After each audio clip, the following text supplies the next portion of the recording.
ഒരു മണിക്കൂർ പ്രാർത്ഥനയോടെ നിങ്ങളുടെ വചന ശ്രവണത്തിനോട് ശുശ്രൂഷയ്ക്കായി ഞാൻ പ്രവേശിക്കുന്നു.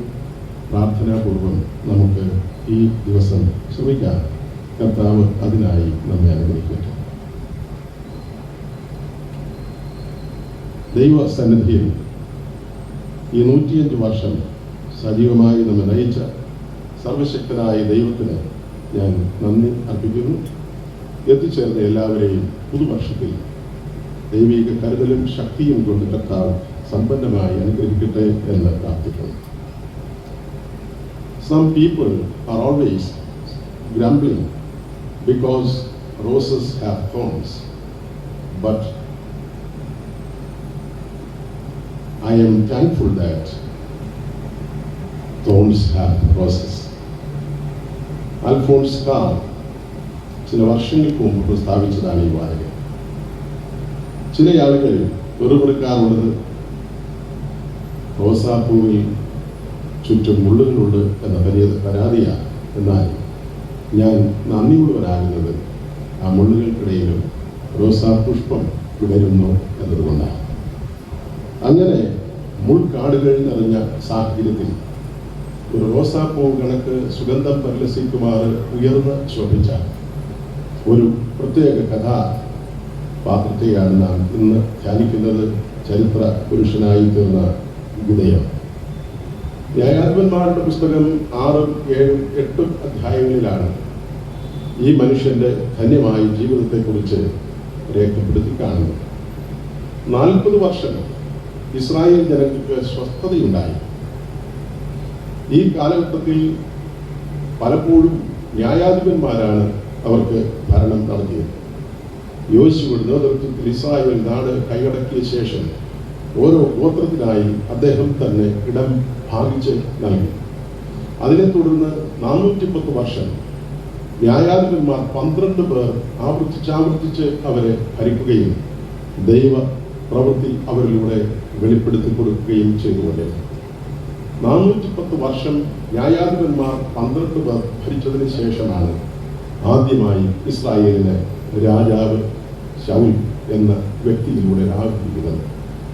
ഈ 410 വർഷത്തിനിടയിൽ പ്രവർത്തിച്ച 12 ന്യായാധിപന്മാരിൽ 5-ാമനായിരുന്നു ഗിദെയോൻ.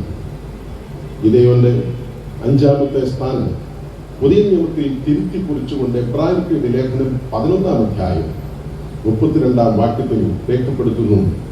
വിശ്വാസ വീരന്മാരുടെ ഗണത്തിൽ ഈ ഗിദെയോൻ 1-ാം സ്ഥാനത്ത് ഇന്ന് കൽപ്പിച്ചിരിക്കുന്നു.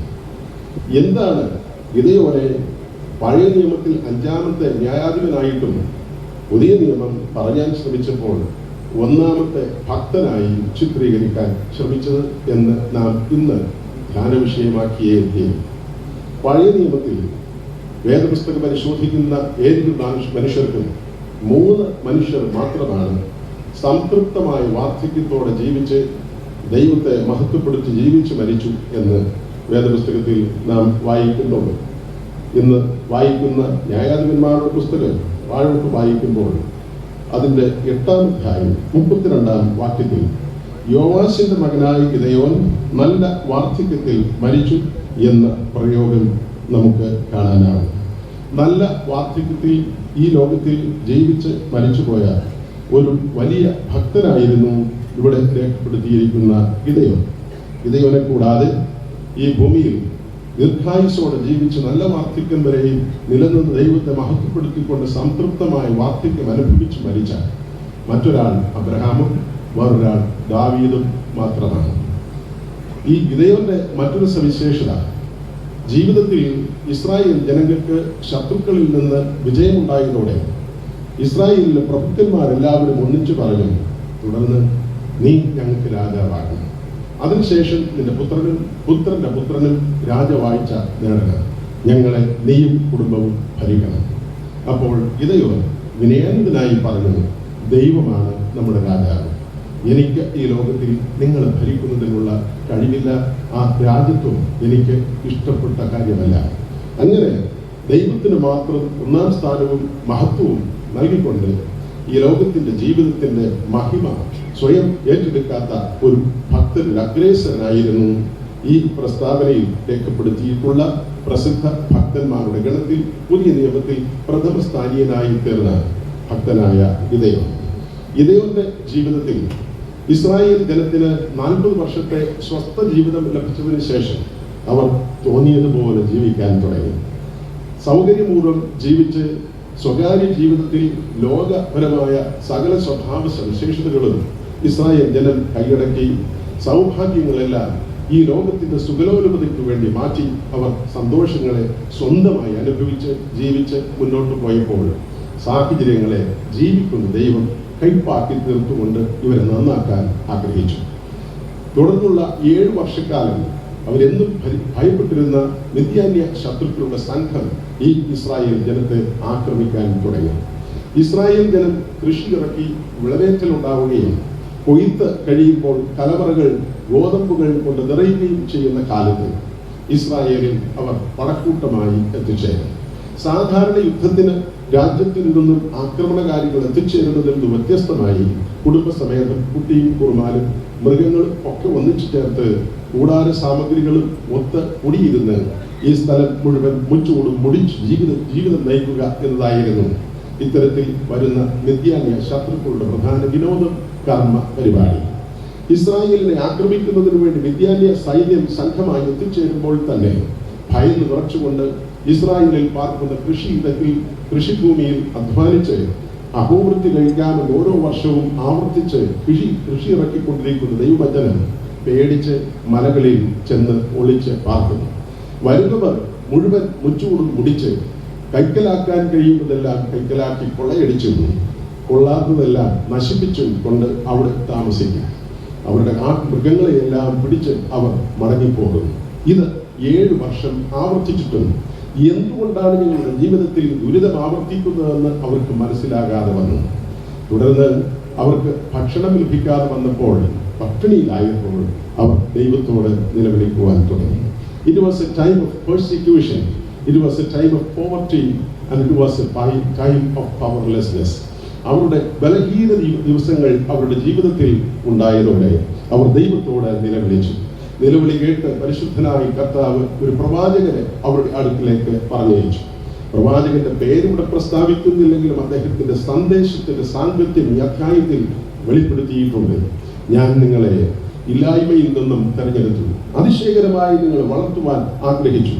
എന്നാൽ നിങ്ങളുടെ നന്മകൾ ജീവിതത്തിൽ ആവർത്തിച്ച് അനുഭവിക്കാൻ തുടങ്ങിയതോടെ ചുറ്റുപാടുമുള്ള എല്ലാ ദേവന്മാരുടെയും വിശ്വാസത്തിലേക്ക് നിങ്ങൾ അവയെ സങ്കലിതമായ ജീവിതത്തിലൂടെ സമ്മിശ്രമാക്കി നിങ്ങളുടെ ആത്മീയ ജീവിതം ഇല്ലാതാക്കി. അതുകൊണ്ടാണ് നിങ്ങളുടെ ഈ ജീവിതത്തിലെ ദുരിതം, ഈ ലോകത്തിലെ കൈപ്പേറിയ അനുഭവത്തിന് കാരണം. ഈ കടൽ വഴികളിലൂടെ സഞ്ചരിക്കുന്ന കാലത്ത് നിങ്ങളുടെ ദൈവം നിങ്ങളെ മറന്നതല്ല, നിങ്ങളെ തിരുത്താൻ വേണ്ടി നിങ്ങളുടെ ജീവിതത്തിൽ കഷ്ടത അനുഭവിക്കുന്നതിനുള്ള അവസരം തരികയായിരുന്നു എന്ന് കർത്താവ് ആ പ്രവാചകനിലൂടെ ഇസ്രായേൽ ജനത്തിന്റെ മുമ്പിൽ ഈ സന്ദേശം അറിയിച്ചു. അങ്ങനെ അവരുടെ ജീവിതം അനുതാപ കലുഷിതമായി തീർന്നു. അനുതാപത്തിലേക്ക് അവർ യാത്ര ചെയ്തു വന്ന പശ്ചാത്തലത്തിലാണ് ദൈവമായ കർത്താവ് അവരെ നേരിട്ട് വന്ന് കാണാനും അവർക്ക് വേണ്ടി പ്രവർത്തിക്കാനും ഒരു മനുഷ്യന്റെ അരികിലേക്ക് അവരെ അന്വേഷിച്ച് എത്തിച്ചേർന്നത്. അതാണ് ഈ ന്യായാധിപന്മാരുടെ പുസ്തകം 6-ാം അധ്യായം 11 മുതലുള്ള വാക്യങ്ങളിൽ നമുക്ക് കാണാനാവുക. ഇനി തിരുവചനം നിങ്ങൾ തുറന്ന് എന്നോടൊപ്പം യാത്ര ചെയ്യുവാൻ വായിച്ച് നിങ്ങൾ കൂടെ നിൽക്കണമെന്ന് നിങ്ങളെ ഓർമ്മപ്പെടുത്തട്ടെ. അനന്തരം യഹോവയുടെ ഒരു ദൂതൻ വന്ന് ഒഫ്രയിൽ അബിയേസ്രനായ യോവാശിന്റെ കരുവേലകത്തിന് കീഴെ ഇരുന്നു. തൊട്ടടുത്ത് നിന്ന പുളിമരത്തിലും തൊട്ടടുത്ത് നിന്ന് ഈന്തപ്പനയുടെയും കീഴിലും ഈ ഗിദെയോനെ തേടി ഈ ദൈവമായ കർത്താവ് വന്നിരിക്കാത്തത് എന്ത് എന്നതായിരുന്നു എൻ്റെ ആദ്യത്തെ ചിന്ത. വന്നതാരാണ് എന്ന് ശ്രദ്ധിക്കണം. യഹോവയുടെ ദൂതൻ വന്ന് ഈ അബീയേസ്രനായ യോവാശിന്റെ കരുവേലകത്തിന് കീഴിൽ ഇരുന്നു എന്നാണ് രേഖപ്പെടുത്തിയിരിക്കുന്നത്. യഹോവയുടെ ദൂതനാണ് വന്ന് ഇരുന്നത് എന്ന് ഒന്ന്. ആരാണ് യഹോവയുടെ ദൂതൻ? 67 പ്രാവശ്യം പഴയ നിയമത്തിൽ യഹോവയുടെ ദൂതൻ എന്ന് ആവർത്തിച്ച് പ്രയോഗിച്ചിട്ടുള്ളത് കാണാം. യഹോവയുടെ ദൂതൻ എന്ന് എഴുതിയിട്ടുള്ളിടങ്ങളിൽ എബ്രായ വേദപുസ്തകത്തിൽ നിന്നും തനിയായി പരിഭാഷപ്പെടുത്തി മലയാളീകരിച്ചാൽ നമുക്ക് മനസ്സിലാവുന്നത് പറഞ്ഞ് ബോധ്യപ്പെടുത്തുവാനുള്ളത് യഹോവയായ ദൂതൻ അഥവാ ദൂതനായി വന്ന യഹോവ എന്ന പ്രയോഗത്തിലാണ്. യഹോവയുടെ ദൂതൻ എന്നത് ശരിയാം വണ്ണം ഭാഷാന്തരം ചെയ്താൽ യഹോവയുടെ ദൂതൻ എന്നല്ല, യഹോവയായ ദൂതൻ അഥവാ ദൂതനായി വന്ന യഹോവ എന്നാണ് പരിഭാഷപ്പെടുത്തേണ്ടത്. അത് മാത്രമാണ് ശരി. 2, എവിടെയൊക്കെ യഹോവയുടെ ദൂതൻ എന്ന് പ്രയോഗിച്ചിട്ട് വേദപുസ്തകത്തിൽ കണ്ടിട്ടുണ്ടോ അവിടെയെല്ലാം തൊട്ടടുത്ത നിമിഷം ആ സംഭവത്തിന്റെ തുടർച്ചയ്ക്കിടയിൽ തന്നെ യഹോവ അവരോട് സംസാരിച്ചു എന്നാണ് കാണുന്നത്. കാരണം അത് ദൈവമാണ് അവരുടെ നടുവിൽ ദൂതൻ രൂപത്തിൽ അവർക്ക് പ്രത്യക്ഷത നൽകിയത് എന്നാണ് അതിൽ നിന്ന് മനസ്സിലാവുക. യഹോവ നേരിട്ട് ഗിദെയോന്റെ അരികിലേക്ക് വന്നു എന്നാണ് സുവ്യക്തം. അങ്ങനെ യഹോവയുടെ ദൂതൻ അബ്രഹാമിന്റെ ആ കൂടാരത്തിൽ വന്നിട്ടുണ്ട് പണ്ടൊരിക്കൽ. ഇതുപോലെ ഇവിടെയും വന്നു നിൽക്കുകയാണ് യഹോവയുടെ ദൂതൻ. യഹോവ ഈ ഗിദെയോനെ തേടി വന്നു എന്നതാണ് ചുരുക്കത്തിൽ വ്യക്തം. യഹോവയുടെ ദൂതൻ വന്ന് ഒഫ്ര എന്ന സ്ഥലത്ത് അബീയേസറിനായ യോവാശിന്റെ കരുവേലകത്തിന് കീഴെ ഇരുന്നു. എന്താണ് കരുവേലകത്തിന് കീഴെ ഇരിക്കുവാനുള്ള പ്രധാനപ്പെട്ട കാരണം എന്ന് നാം പരിശോധിക്കേണ്ടതാണ്. യഹൂദന്മാരുടെ പാരമ്പര്യങ്ങൾ ക്രോഡീകരിച്ചിട്ടുള്ള പുസ്തകമാണ് പണ്ട് നിലവിലുള്ളതും ഇന്ന് നമുക്ക് ലഭ്യമായിട്ടുള്ളതുമായ തൽമൂദ് എന്ന പുസ്തകം. ആ തൽമൂദിൽ രേഖപ്പെടുത്തിയിരിക്കുന്നത് യഹൂദ കുടുംബത്തിൽ ഒരു പെൺകുട്ടി ജനിച്ചാൽ ആദ്യ സന്താനമാണ് എങ്കിൽ ഒരു ദേവദാരു നടുന്നത് അവരുടെ കടമയായിരുന്നു. പെൺകുട്ടികൾ ജനിച്ചാൽ അവരുടെ ഓർമ്മയ്ക്കായി അവരുടെ വീട്ടുപടിക്കലോ പറമ്പിലോ അവർ ഒരു ദേവദാരു നട്ടു വളർത്തുന്നത് പതിവായിരുന്നു. സാധാരണ യഹൂദ കുടുംബത്തിൽ ഒരു പുത്രൻ ആദ്യമായി ജനിക്കുകയാണെങ്കിൽ ആ പുത്രന്റെ ജ്ഞാപകമായി ഓർമ്മയ്ക്കായി ഒരു പൈൻ മരം നടുന്നത് യഹൂദന്റെ പാരമ്പര്യമായിരുന്നു. ഇത് തൽമൂദിൽ രേഖപ്പെടുത്തിയിട്ടുള്ളത് നിങ്ങളോട് പറഞ്ഞതാണ്. 3, ഒരു സമ്പന്നനായ യഹോവ ഭക്തനായ അപ്പന് ഒരു പുത്രൻ ആദ്യം ജനിക്കുകയാണെങ്കിൽ അവർ ആഫ്രിക്കൻ നാട്ടിൽ പ്രചാരമുള്ളതും ബലിഷ്ഠമായി തടിയോടുകൂടി വളരുന്നതുമായ കരുവേലകം അവൻ വില കൊടുത്ത് വാങ്ങി വീട്ടുമുറ്റത്ത് കൊണ്ട് നട്ടിരുന്നു എന്നതാണ് പാരമ്പര്യം. ഇത്തരത്തിൽ ഇവൻ കരുവേലകം കൊണ്ട് നടാനുള്ള കാരണം എന്താണ് എന്ന് നമുക്ക് മനസ്സിലാകണമെങ്കിൽ ഈ ഓക്ക് തടിയിൽ തൻ്റെ ശവശരീരം അടക്കം ചെയ്യുന്നതിനുള്ള കോഫിൻ ശവപ്പെട്ടി നിർമ്മിക്കണമെന്ന് പ്രിയപ്പെട്ട പോപ്പ് ഫ്രാൻസിസ് കഴിഞ്ഞ വർഷം മരിക്കുന്നതിന് മുമ്പ് അദ്ദേഹം തൻ്റെ താല്പര്യങ്ങളൊക്കെ എഴുതി അറിയിച്ചിരുന്നു. അദ്ദേഹം പറഞ്ഞിരുന്നത്, എൻ്റെ ശവശരീരം ഓക്കുമരത്തിൽ നിർമ്മിച്ച പെട്ടിക്കുള്ളിൽ വേണം വെച്ച് അടക്കം ചെയ്യാൻ. അദ്ദേഹം ഒന്നും അറിയാതെ പറഞ്ഞതാവാൻ സാധ്യതയില്ല. ഓക്ക് എന്നതാണ് ഇവിടെ എഴുതിയിരിക്കുന്ന കരുവേലകം എന്നതിൻ്റെ മലയാളം. ഓക്ക് മരത്തിന്റെ പ്രത്യേകത എന്താണ്?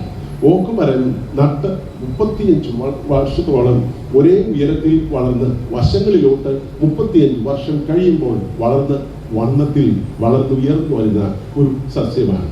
അതിൻ്റെ തടി നോക്കിയാൽ നന്ന കറുകറുത്തായിരിക്കുന്നു. അതിൻ്റെ തൊലിയിൽ ചില സ്ഥലങ്ങളിൽ മുള്ള ചെറുതായിട്ടുണ്ടാവുകയും ചെയ്യും.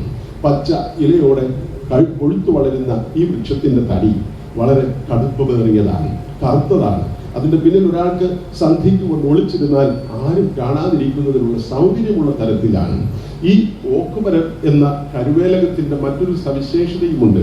എബ്രായ പദത്തിൽ കരുവേലകം എന്ന ഓക്കുമരത്തിന് രേഖപ്പെടുത്തിയിരിക്കുന്ന വാക്ക് അലോൺ എന്ന ALON എന്ന അലോൺ എന്ന പദമാണ്. അൽ എന്ന് പറഞ്ഞാൽ ഏകൻ, അലോൺ എന്നാൽ ഏക ദൈവത്തിൽ ഞാൻ വിശ്വസിക്കുന്നു എന്നതിന്റെ സാക്ഷ്യമായി ഈ കരുവേലകം നാട്ടിലുള്ളവന്റെ അപ്പൻ വിശ്വാസിയാണ് എന്ന അടയാളം ദേശത്തിൽ അടയാളപ്പെടുത്തി പരസ്യമായി കാണിച്ചു കൊടുക്കുന്നതിന് വേണ്ടി കൂടിയാണ്. യഹൂദന്മാരിൽ നല്ല വിശ്വാസമുള്ളൊരു പപ്പൻ അവന് ദൈവം ദാനമായി നൽകിയ ഒരു പുത്രനെ ദൈവസന്നിധിയിൽ സമർപ്പിക്കുന്നതിന്റെ അടയാളം കൂടിയായിട്ടാണ് അലോൺ എന്ന ഇംഗ്ലീഷിലെ ഓക്കുമരം അഥവാ കരുവേലകം എന്ന വൃക്ഷം നട്ട് വളർത്താറുണ്ടായിരുന്നത്. ദൂരസ്ഥലങ്ങളിൽ നിന്നും വഴിപോകുന്ന ആളുകൾ ഈ ഓക്കുമരം നിൽക്കുന്ന ഭവനം നോക്കി ഈ വീട്ടിൽ പാർക്കുന്നത് യഹോവ ഭക്തനാണെന്നും അവന്റെ വീട്ടിൽ അഭയം നമുക്ക് ലഭിക്കുമെന്നും ഇന്ന് അന്തിക്ക് അവിടെ വന്ന് പാർത്താൽ സുരക്ഷിതമായി ജീവിക്കാനാകുമെന്നും അവിടെ നമുക്ക് ഭക്ഷണം ലഭ്യമാകുമെന്നും ദൈവ ജനത്തെ ആശ്വാസത്തോടെ കൈക്കൊണ്ടവിടെ പാർപ്പിക്കാൻ വിശ്വാസത്തിന്റെ വിശാല ഹൃദയമുള്ളൊരു ഭക്തൻ ഈ ഭവനത്തിൽ പാർക്കുന്നുണ്ടെന്നും ദൂരസ്ഥരായ മനുഷ്യർക്ക് കൃത്യമായും ഈ ഭവനം ദൈവവിശ്വാസിയുടെ ഭവനമാണെന്ന് നിർണയിക്കുന്നതിന് വേണ്ടിയുള്ള അടയാളപ്പെടുത്തൽ കൂടിയാണ് ചരിത്രത്തിൽ നടുവിൽ സാക്ഷ്യമായി നിർത്തിയിരിക്കുന്ന ഈ കരുവേലകം. അങ്ങനെ ദൈവത്തിൽ വിശ്വസിച്ചിരുന്ന അപ്പന്റെ പുത്രൻ ജനിച്ച സമയത്ത് യോവാശ് എന്ന സന്താനം ജനിച്ചപ്പോൾ യോവാശിന്റെ അപ്പൻ പേര് പറഞ്ഞിട്ടില്ലെങ്കിലും ആ പിതാവ് ഒരു മരം കൊണ്ട് തന്റെ വീട്ടുമുറ്റത്ത് നട്ടിരുന്നതാണ്. യോവാശിന്റെ പ്രത്യേകത വേദപുസ്തകത്തിൽ വായിക്കുമ്പോൾ രസകരമാണ്. ദൈവവിശ്വാസിയായിരുന്നു അപ്പനെങ്കിലും ഈ പുത്രൻ യോവാശ് തലതിരിഞ്ഞവനായിരുന്നു. അവൻ വിശ്വാസിയായിരുന്നില്ല. അവിശ്വസ്തമായ ചുറ്റുപാടുകളുടെ വിശ്വാസ സംഹിതകളെ തന്റെ സ്വന്തം ജീവിതത്തിലേക്ക് സ്വാംശീകരിച്ച് തന്റെ വീട്ടുമുറ്റത്ത് പകരം അപ്പൻ നട്ട ദൈവവിശ്വാസത്തിന്റെ കരുവേലകത്തിനപ്പുറത്ത് ഒരു ബാലിന്റെ ബലിപീഠം നിർമ്മിക്കുകയും ബാലിന്റെ കൺസോർട്ടുകളായി കരുതപ്പെടുന്ന ആ അശേര പ്രതിഷ്ഠകൾ തടി കൊണ്ട് നിർമ്മിച്ച് കുത്തി നാട്ടുകയും ചെയ്ത് പ്രതിഷ്ഠ നടത്തുകയും അവിടെ യാഗങ്ങൾ ആവർത്തിച്ച് അനുവർത്തിക്കപ്പെടുകയും ചെയ്തിരുന്ന ഒരു മനുഷ്യനായിരുന്നു. അങ്ങനെ ദൈവവിശ്വാസിയായ അപ്പന്റെ പുത്രൻ അപ്പൻ നട്ട നല്ല സ്തൂപം പോലെ നിൽക്കുന്ന സാക്ഷ്യം എന്ന നിലയിൽ അംഗീകരിക്കാവുന്ന കരുവേലകൾ വീട്ടുമുറ്റത്ത് നട്ടിരിക്കുമ്പോൾ തന്റെ വീട്ടുപടിക്കൽ മറ്റൊരു ബലിപീഠം നിർമ്മിച്ച് അപ്പന് ബദലായി മറ്റൊരു വിശ്വാസത്തെ സ്വന്തം ഭവനത്തിനുള്ളിലേക്ക് ആനയിക്കുന്നതിന്റെ അടയാളപ്പെടുത്തൽ നടത്തിയ ഒരു വൃത്തിഹീന വിശ്വാസിയായിരുന്നു ഈ അപ്പൻ എന്ന യോവാശ്.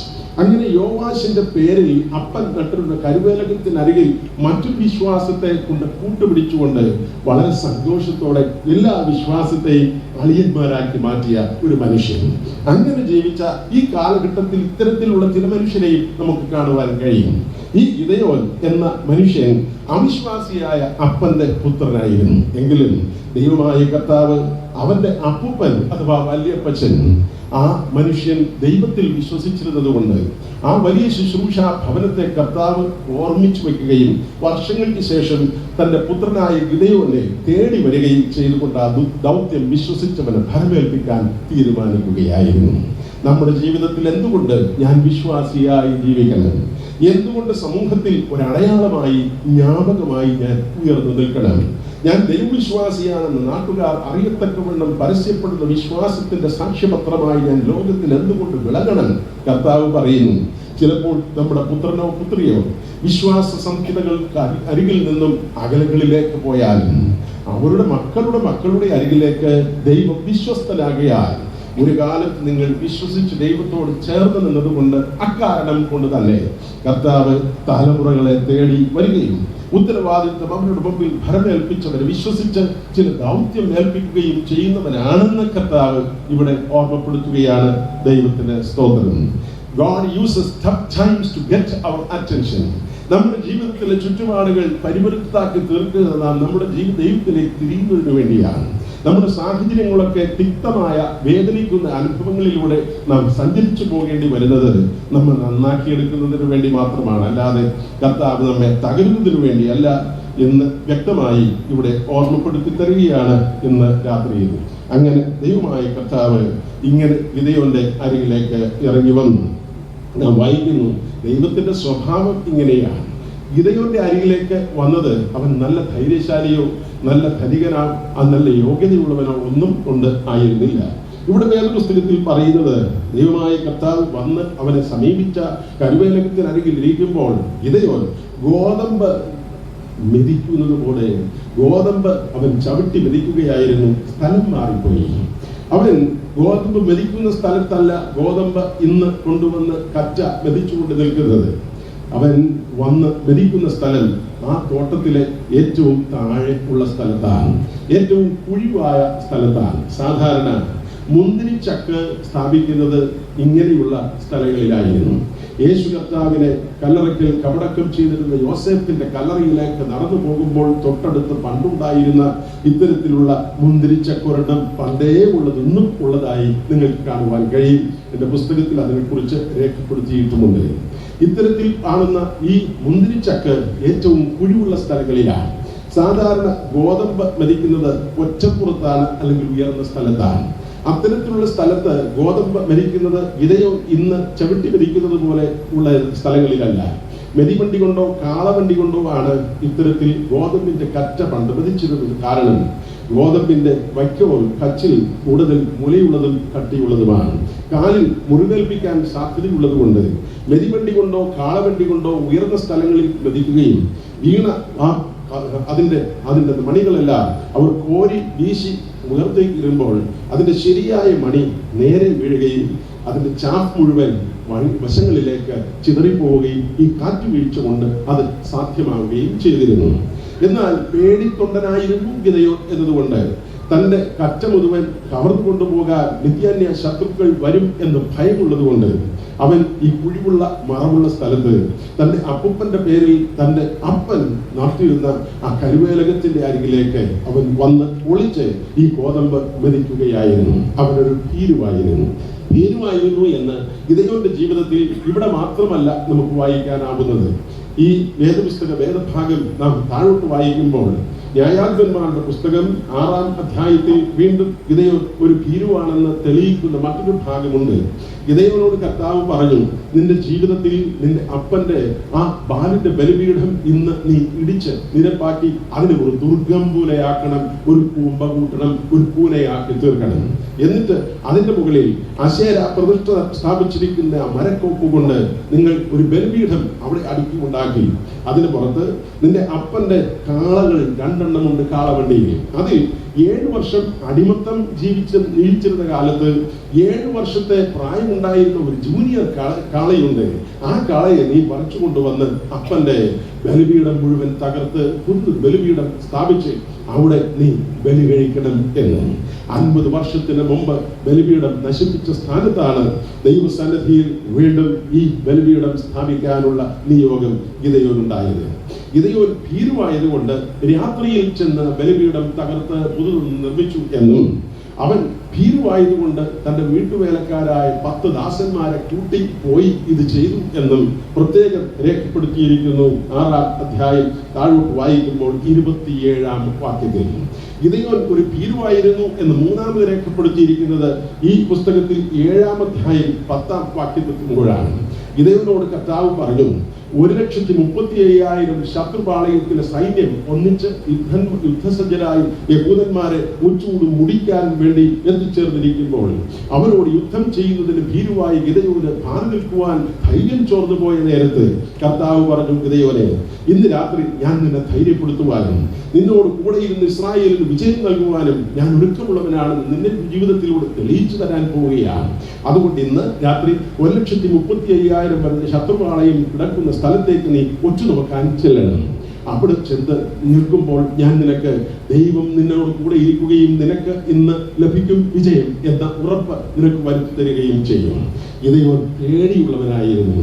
അതുകൊണ്ട് ദൈവം തന്നെ തിരിച്ച് ഈ കാര്യം മനസ്സിലാക്കിയിട്ട് ഗിദെയോനോട് പറഞ്ഞു, നിനക്ക് പേടിയുണ്ട് എങ്കിൽ നിന്റെ ആയുധം മുമ്പേ പിടിച്ച് നടക്കുന്നതിന് വേണ്ടി ഒരുത്തനെ ഞാൻ നിയമിച്ചിട്ടുണ്ടല്ലോ, ആ കൂര എന്ന പേരുള്ള അവനെ നീ മുമ്പേ വിട്ട് നീ പിന്നാലെ പോയാൽ മതി.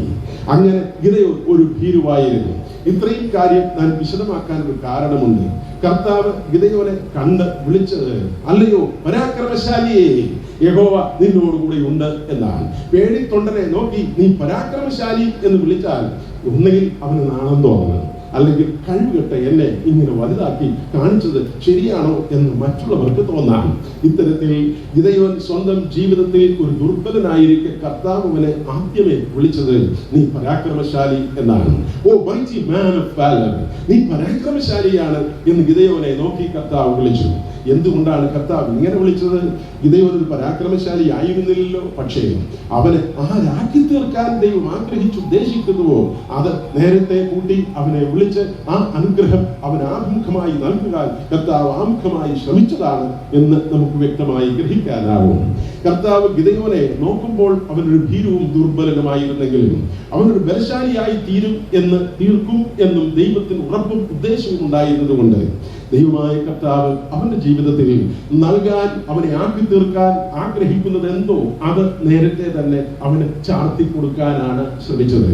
അവന്റെ ജീവിതം പൊതുവെ മോശവും ദുർബലവും എന്ന് അവനറിയാമായിരുന്നു, അവന്റെ അപ്പനും അറിയാമായിരുന്നു. പക്ഷേ അവന്റെ സ്വന്തം ജീവിതത്തിന്റെ അമാനുഷികമായ കഴിവുകൾ നൽകി അവനെ ഉയർത്തിലേക്ക് നയിക്കുവാനും ഉദ്ദേശശുദ്ധിയോടെ അവനെ ഉപയോഗിക്കുവാനും തീരുമാനിച്ചവനായ കർത്താവ് ഗിദെയോനോട് നോക്കി പറഞ്ഞു, അല്ലയോ ഗിദെയോനെ, നീ പരാക്രമശാലിയായി തീരും എന്നല്ല, ഇപ്പോൾ ഞാൻ നിന്നെ പരാക്രമശാലിയാണ് എന്ന് കാണുകയാണ്. നമ്മെക്കുറിച്ച് നാം വിചാരിക്കുന്നതിനേക്കാൾ, നമ്മെക്കുറിച്ച് നാട്ടുകാർ വിചാരിക്കുന്നതിനേക്കാൾ കുടുംബാംഗങ്ങൾ ബലഹീനരാണെന്ന് വിചാരിക്കുമ്പോൾ അതിനപ്പുറമായി കർത്താവ് പുതിയ പ്രതീക്ഷകൾ നമ്മിൽ വെച്ചുകൊണ്ട് ആ അനുഗ്രഹങ്ങളിലേക്ക് നമ്മെ അഭിനമിപ്പിക്കാൻ ആഗ്രഹമുള്ളവരാണ് എന്ന് ഇവിടെ നിന്നും നാം വായിക്കുകയാണ്. ഗിദെയോനോട് കർത്താവ് പറഞ്ഞു, അല്ലയോ പരാക്രമശാലിയെ, യഹോവ നിന്നോടുകൂടിയുണ്ട്. വേദപുസ്തകത്തിൽ പരാക്രമശാലികൾ എന്നും ബഹുവചന രൂപത്തിൽ പറഞ്ഞിരിക്കുന്ന 37 സംഭവങ്ങൾ ഉണ്ട് എങ്കിലും 6 ആളുകളെ മാത്രമാണ് വ്യക്തിഗതമായി കർത്താവ് പരാക്രമശാലി എന്ന് വിളിച്ച് ആഹ്വാനം ചെയ്ത് കണ്ടിട്ടുള്ളത്. 6 മനുഷ്യരെ മാത്രമാണ് കർത്താവ് പരാക്രമശാലി എന്ന് വിളിച്ച് വേദപുസ്തകത്തിൽ സാക്ഷ്യപ്പെടുത്തിയിട്ടുള്ളത്. അതിൽ ഒന്നാമനാണ് വേദപുസ്തകത്തിൽ പറഞ്ഞിട്ടുള്ള ആദ്യ പരാക്രമശാലിയാണ് ഗിദെയോൻ. വേദപുസ്തകത്തിലെ ആദ്യത്തെ പരാക്രമശാലിയാണ് ഗിദെയോനെങ്കിൽ രണ്ടാമതൊരു പരാക്രമശാലിയെ കുറിച്ചും വേദപുസ്തകത്തിൽ പറഞ്ഞിരിക്കുന്നത് വേശ്യാപുത്രനായ ഒരു വേറൊരു യിഫ്താഹ് എന്ന ന്യായാധിപനെ കുറിച്ചാണ്. അവനെ കുറിച്ചും ദൈവമായ കർത്താവ് വേദപുസ്തകത്തിൽ അവനും ഒരു പരാക്രമശാലി എന്ന് വിളിച്ചു. മൂന്നാമത്തെ പരാക്രമശാലിയായി തിരുവെഴുത്തിൽ പറഞ്ഞിരിക്കുന്നത് ദാവീദാണ്. നാലാമത്തെ പരാക്രമശാലിയാണ് യെഹോയാദാ. ആ നാലാമത്തെ പരാക്രമശാലിയാണ് യൊരോബെയാം. അഞ്ചാമത്തെ പരാക്രമശാലിയാണ് യെഹോയാദാ. അങ്ങനെ ഈ 5 പരാക്രമശാലികൾ വേദപുസ്തകപരമായി പരിശോധിക്കുമ്പോൾ എല്ലാവരും യഹൂദന്മാർ മാത്രമാണ്. എന്നാൽ ഒരേ ഒരു വിജാതീയനായ പരാക്രമശാലി നിങ്ങൾക്ക് പരിചിതനായ രാജാക്കന്മാരുടെ 2-ാം പുസ്തകം 5-ാം അധ്യായം 1-ാം വാക്യത്തിൽ രേഖപ്പെടുത്തിയിരിക്കുന്ന അരാം രാജ്യത്തിലെ സേനാധിപതിയായ നയമാൻ. അങ്ങനെ 6 പരാക്രമശാലികളുടെ കൂട്ടത്തിൽ 1-ാം സ്ഥാനത്തെ പരാക്രമി എന്ന് കർത്താവ് തന്നെ സാക്ഷ്യപ്പെടുത്തിയിട്ടുള്ള വിശിഷ്ട വ്യക്തിയാണ് വേദപുസ്തകത്തിൽ ചേർത്ത് പറഞ്ഞിട്ടുള്ള ഗിദെയോൻ. ഈ ഗിദെയോനോട് കർത്താവ് പറഞ്ഞു, ഗിദെയോനെ, നീ ആരാണെന്ന് എനിക്കറിയാം. അതുകൊണ്ടാണ് കർത്താവ് അവരോട് പറഞ്ഞത് പല പ്രാവശ്യം, നീ പേടിയുണ്ട് എങ്കിൽ നീ പൂരെയും കൂടെ വിളിച്ചു കൊണ്ടുപോകുക എന്ന്. അത്തരത്തിൽ ഭീരുവായ ആ ഗിദെയോനെ നോക്കി കർത്താവ് വിളിച്ചത് നീ പരാക്രമശാലി എന്ന് തന്നെയാണ്. God sees more than we do. നാം വിളിക്കുന്നതും നാം പരിഗണിക്കുന്നതും അപ്പുറമായി നമ്മിൽ ദൈവം പുതിയ പ്രതീക്ഷ നൽകുന്ന ദൈവമാണ്. ശുഭപ്രതീക്ഷയോടെ നമ്മെ നിയോഗിക്കാറുള്ള ദൈവസ്നേഹം എന്നും ഈ രാത്രിയിലും നമ്മുടെ അടുക്കലേക്ക് കടന്നു വരുന്നു. ദൈവത്തിന്റെ സ്തോത്രം. കർത്താവ് ഗിദെയോനെ പരാക്രമശാലി എന്ന് വിളിച്ചുടനെ നാണക്കേടുകൊണ്ട് അവൻ ദൈവത്തോട് ചോദിച്ചു, കർത്താവേ, ഇതൊക്കെ ശരിയാണ്, ഞാനൊന്നും ചോദിക്കട്ടെ, നീ അത്ഭുതങ്ങൾ പണ്ട് ചെയ്തിട്ടുള്ള ആളാണെന്ന് ഞങ്ങളുടെ അപ്പനപ്പൂപ്പന്മാരുടെ കാലത്തൂടെ പുറപ്പാട് സംഭവത്തിലൂടെ എത്തിച്ചേർന്ന ആളുകൾ പറഞ്ഞ് പതിഞ്ഞ തലമുറകൾ പറഞ്ഞ് പഠിപ്പിച്ച് ഞങ്ങൾ കേട്ടിട്ടുണ്ട്.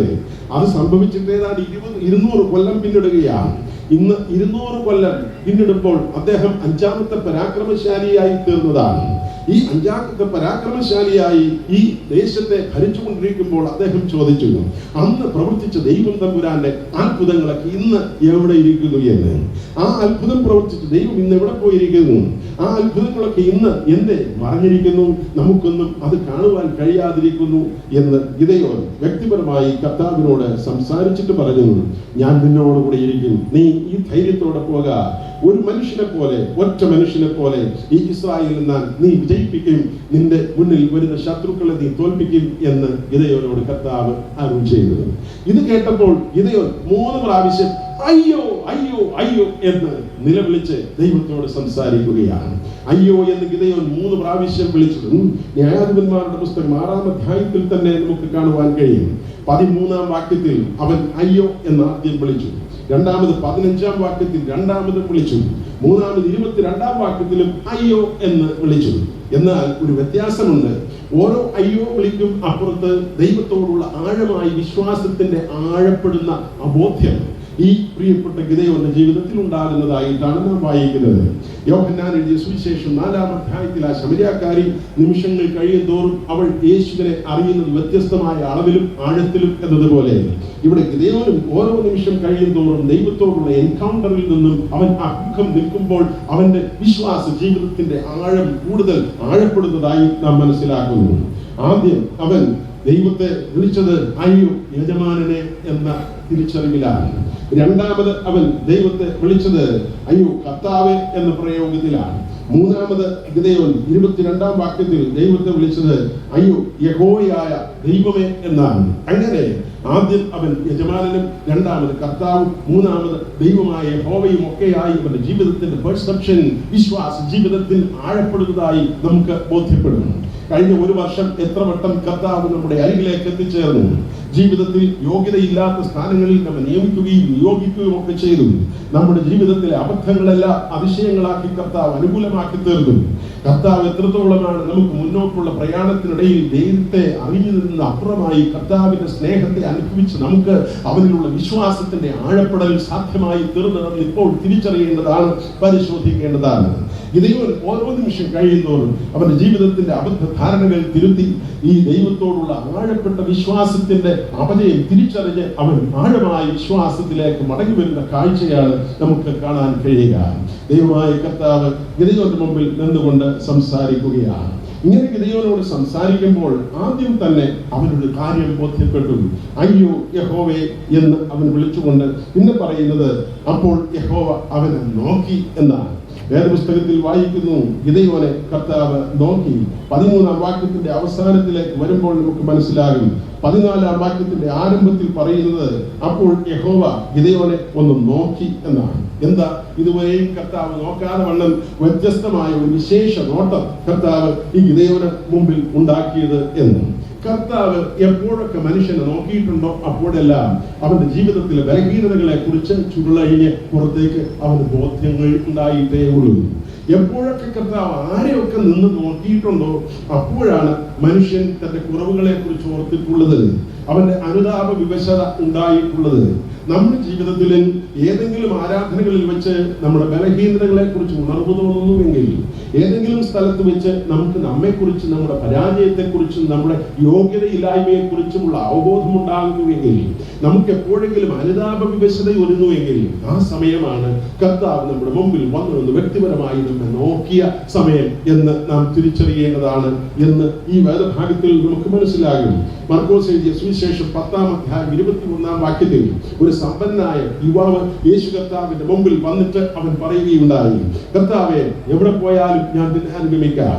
സർവശക്തനായ കർത്താവിന്റെ സന്നിധിയിൽ അവനൊരു ഉദ്ദേശമേ ഉണ്ടായിരുന്നുള്ളൂ, എനിക്ക് നിത്യജീവൻ അവകാശമാക്കണം. അതിന് എന്ത് നന്മയാണ് ചെയ്യാനുള്ളത്?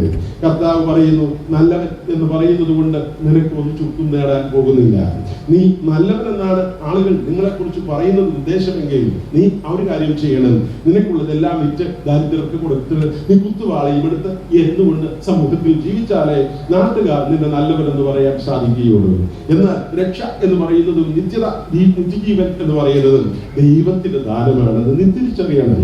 കർത്താവ് ഇതൊക്കെ പറഞ്ഞപ്പോൾ കർത്താവ് അവനെ നോക്കി എന്നാണ് മർക്കോസ് 10:21 രേഖപ്പെടുത്തിയിരിക്കുന്നത്.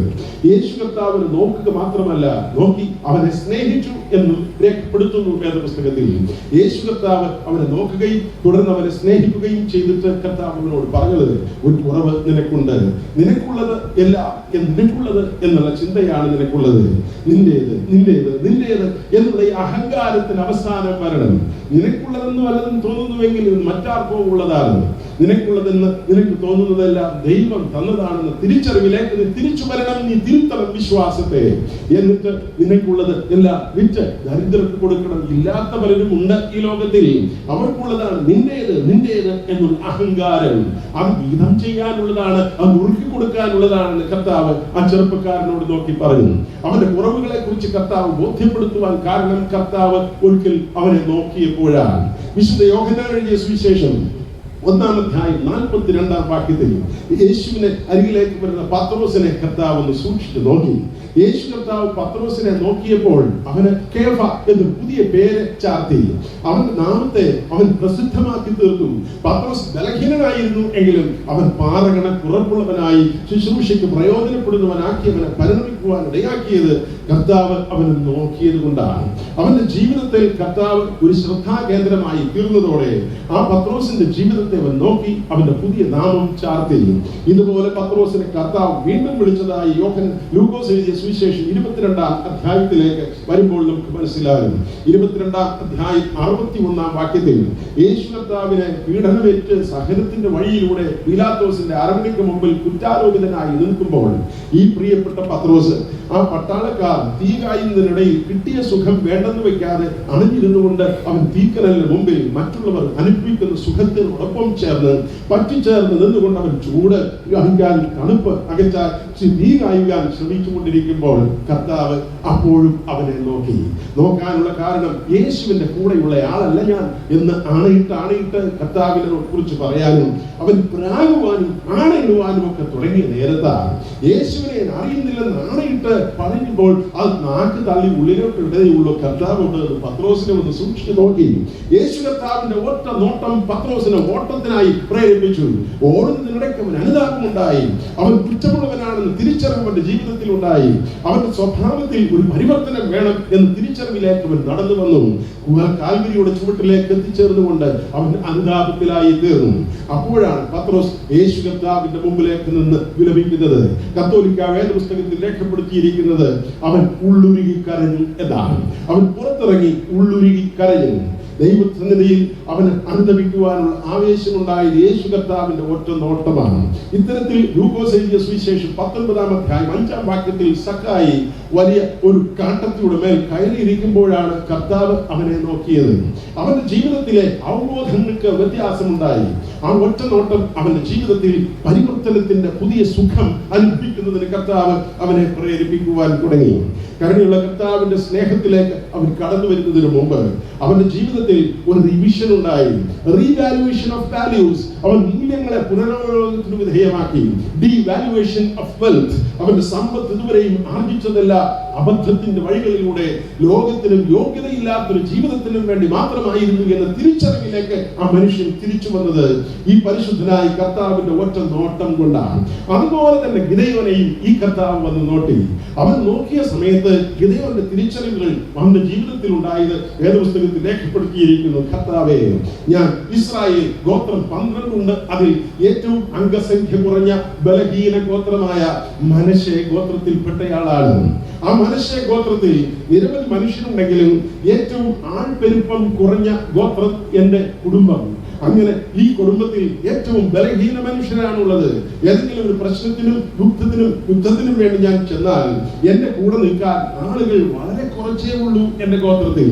അങ്ങനെ പറഞ്ഞ ശേഷം അവൻ പറഞ്ഞു, ആ ആൾപ്പെരുപ്പം കുറഞ്ഞ ഗോത്രത്തിലാകട്ടെ ഏറ്റവും കുറച്ച് ചെറിയ മനുഷ്യനാണ് ഞാൻ.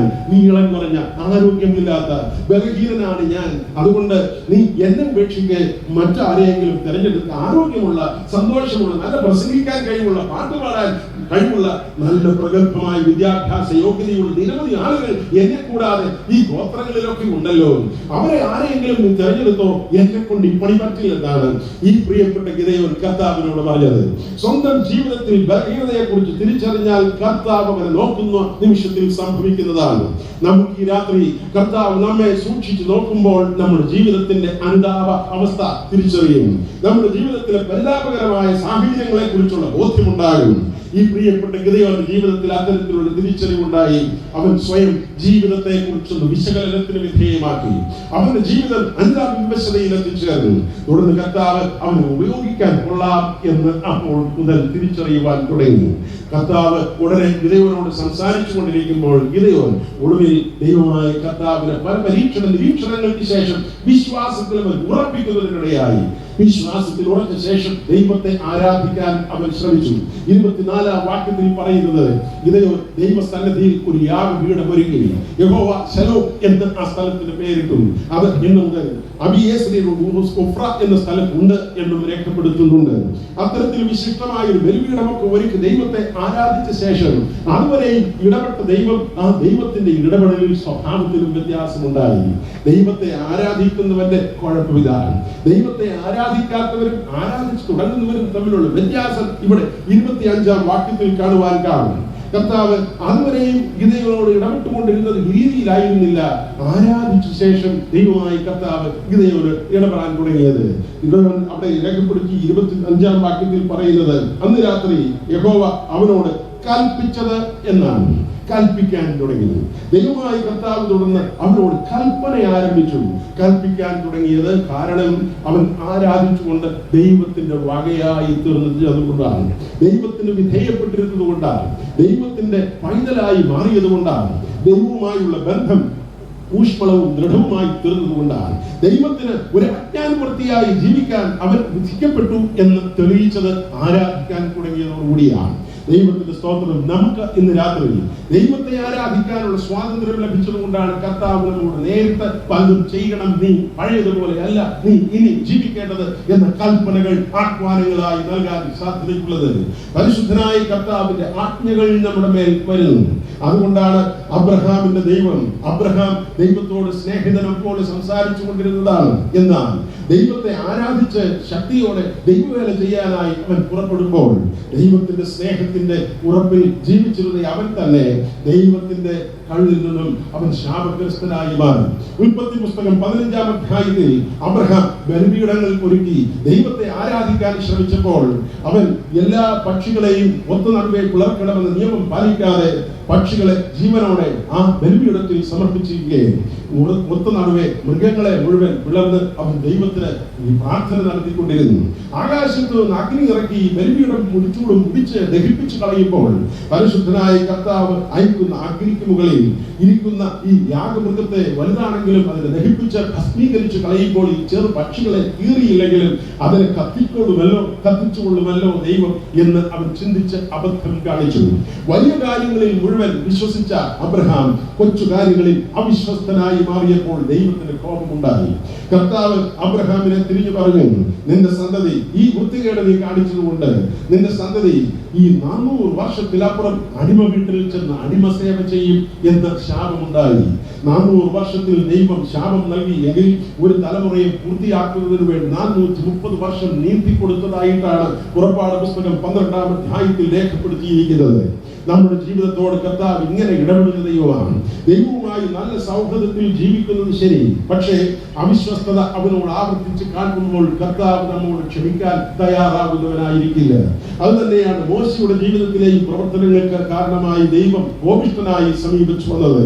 ദൈവവേല ചെയ്യുന്നതിന് തന്റെ സിപ്പോറ എന്ന ഭാര്യയുമൊത്ത് മക്കളുമൊത്ത് താമസിച്ച് യാത്ര ചെയ്തുകൊണ്ടിരിക്കുമ്പോൾ മരുഭൂമിയിൽ വെച്ച് ദൈവ വേലയ്ക്ക് പുറപ്പെടുന്ന അദ്ദേഹം അബ്രഹാമിന്റെ തലമുറയോട് തന്നെ ലിംഗാഗ്ര ചർമ്മം പുരുഷ പ്രജകൾ മുഴുവൻ പരിച്ഛേദന ചെയ്ത് ശരീരത്തിൽ നീ ഞാനുമായി ഉടമ്പടി ബന്ധത്തിലുള്ളവനാണെന്ന് തെളിയിച്ചിരിക്കണമെന്ന് കർത്താവ് അവനോട് ആഹ്വാനം ചെയ്തു. അവന്റെ തലമുറയ്ക്ക് മുമ്പേ, ആ തലമുറയ്ക്ക് മുമ്പേ നൽകിയ ആഹ്വാനം അവൻ നിർവഹിച്ചിട്ടുണ്ട് എങ്കിലും അവന്റെ സന്താനങ്ങൾക്ക് പരിച്ഛേദന ഏൽപ്പിക്കാതെ അവൻ ദൈവവേലയ്ക്ക് കച്ചകെട്ടി പുറപ്പെട്ടിരിക്കുന്നത് കണ്ടപ്പോൾ കർത്താവ് മരുഭൂമിയിൽ വെച്ച് കൊല്ലുവാൻ കിടക്കിന് അവന്റെ മുമ്പിലേക്ക് ക്രൂരഭാവത്തിൽ നടന്നെടുക്കുന്ന കാഴ്ച അവന്റെ ഭാര്യ സിപ്പോറ കണ്ടു.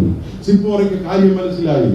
തങ്ങളുടെ പുത്രന്മാരുടെ ലിംഗാഗ്രം പരിച്ഛേദന ചെയ്ത് ഉടമ്പടി ബന്ധത്തിൽ പുത്രന്മാരെയും സമർപ്പിക്കാതെ ദൈവവേലയ്ക്ക് ഈ പ്രിയപ്പെട്ട മോശയെ പുറപ്പെടുന്നതാണ് ദൈവം കോപിഷ്ഠനായി എത്തിച്ചേരുന്നതിന് കാരണമായി, എതിരിടുന്നതിന് കാരണമായത് എന്ന് മനസ്സിലായപ്പോൾ അവൾ സമയമൊന്നും നോക്കാതെ, ആരെയും വിളിക്കാൻ അമാന്തിക്കാതെ പെട്ടെന്ന് കരിക്കൽ കത്തിക്കൊണ്ട് അവൾ തന്റെ പുത്രന്മാരുടെ ലിംഗാഗ്രം പരിച്ഛേദന ചെയ്ത് ദൈവത്തിന്റെ കോപം ശമിപ്പിക്കുന്നതിന് വേണ്ടി തന്റെ ഭർത്താവിന്റെ മുമ്പിലേക്ക് ദൈവമായ കർത്താവിന്റെ കടന്നടുക്കുന്നതിന് മുമ്പേ അവന്റെ മുമ്പിലേക്ക് ലിംഗാഗ്ര ചർമ്മം പരിച്ഛേദന ചെയ്ത് എറിഞ്ഞു കൊടുത്ത ശേഷം അവർ വിളിച്ചു പറഞ്ഞു, ഇന്ന് നീ എന്റെ രക്തമണവാളൻ.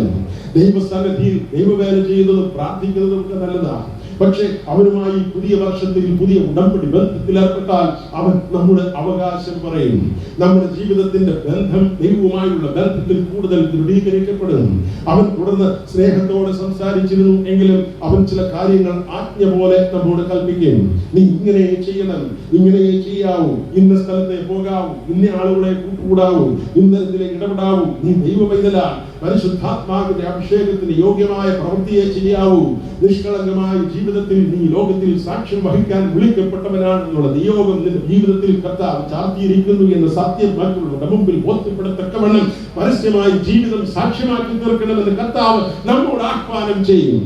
അതുകൊണ്ട് കർത്താവ് പറഞ്ഞു ഈ പ്രിയപ്പെട്ട ഗിദെയോനോട്, നിന്റെ ജീവിതത്തെ ഞാൻ ഇനിയുള്ള നിമിഷങ്ങളിൽ ആജ്ഞകൾ തരികയാണ്. അതുകൊണ്ട് കർത്താവ് അവനോട് പറഞ്ഞു, നീ വീട്ടിൽ ചെല്ലണം, നിന്റെ ഭവനത്തിന്റെ ആരാധന മുഴുവൻ വഷളായി തീർന്നിരിക്കുകയാണ്, നീ ബലിപീഠം ശരിയല്ലാത്ത ബലിപീഠം സ്ഥാപിച്ചിരിക്കുകയാണ്. അതുകൊണ്ട് നീ ചെന്ന് നിന്റെ അപ്പന്റെ ബലിപീഠം തകർത്ത് അവിടെ ഒരു ശരിയായ ആരാധന ആരംഭിക്കണമെന്നും നിന്റെ ജീവിതത്തിൽ ആരാധനകൾ ശരിയാകണമെന്ന് നിന്റെ സത്യസന്ധമായി ഇതിനെ പരിശോധിച്ചു നോക്കുന്ന ദൈവ സന്നിധിയിൽ നിന്നും നിന്റെ സമർപ്പണം നേരെയാകണം എന്ന് കർത്താവ് അവനോട് നേരിട്ട് സംസാരിച്ചതിന്റെ ഭാഗമായിട്ടാണ് അവന്റെ യോവാശ് എന്ന അപ്പന്റെ ബലിപീഠം വർഷങ്ങളായി ദേശം മുഴുവൻ ഒന്നിച്ച് കൂടി ആരാധിച്ചിരുന്ന ബലികൾ നടത്തിയിരുന്ന സ്ഥലത്തെ ബലിപീഠം ശരിയല്ല എന്ന് ദൈവം തന്നെ വിധേയം ഓർമ്മപ്പെടുത്തിക്കൊണ്ട് പറഞ്ഞു, ഈ സ്ഥലത്ത് നീ ഈ ബലിപീഠത്തെ ഇടിച്ച് മറ്റൊന്ന് പണിയണം.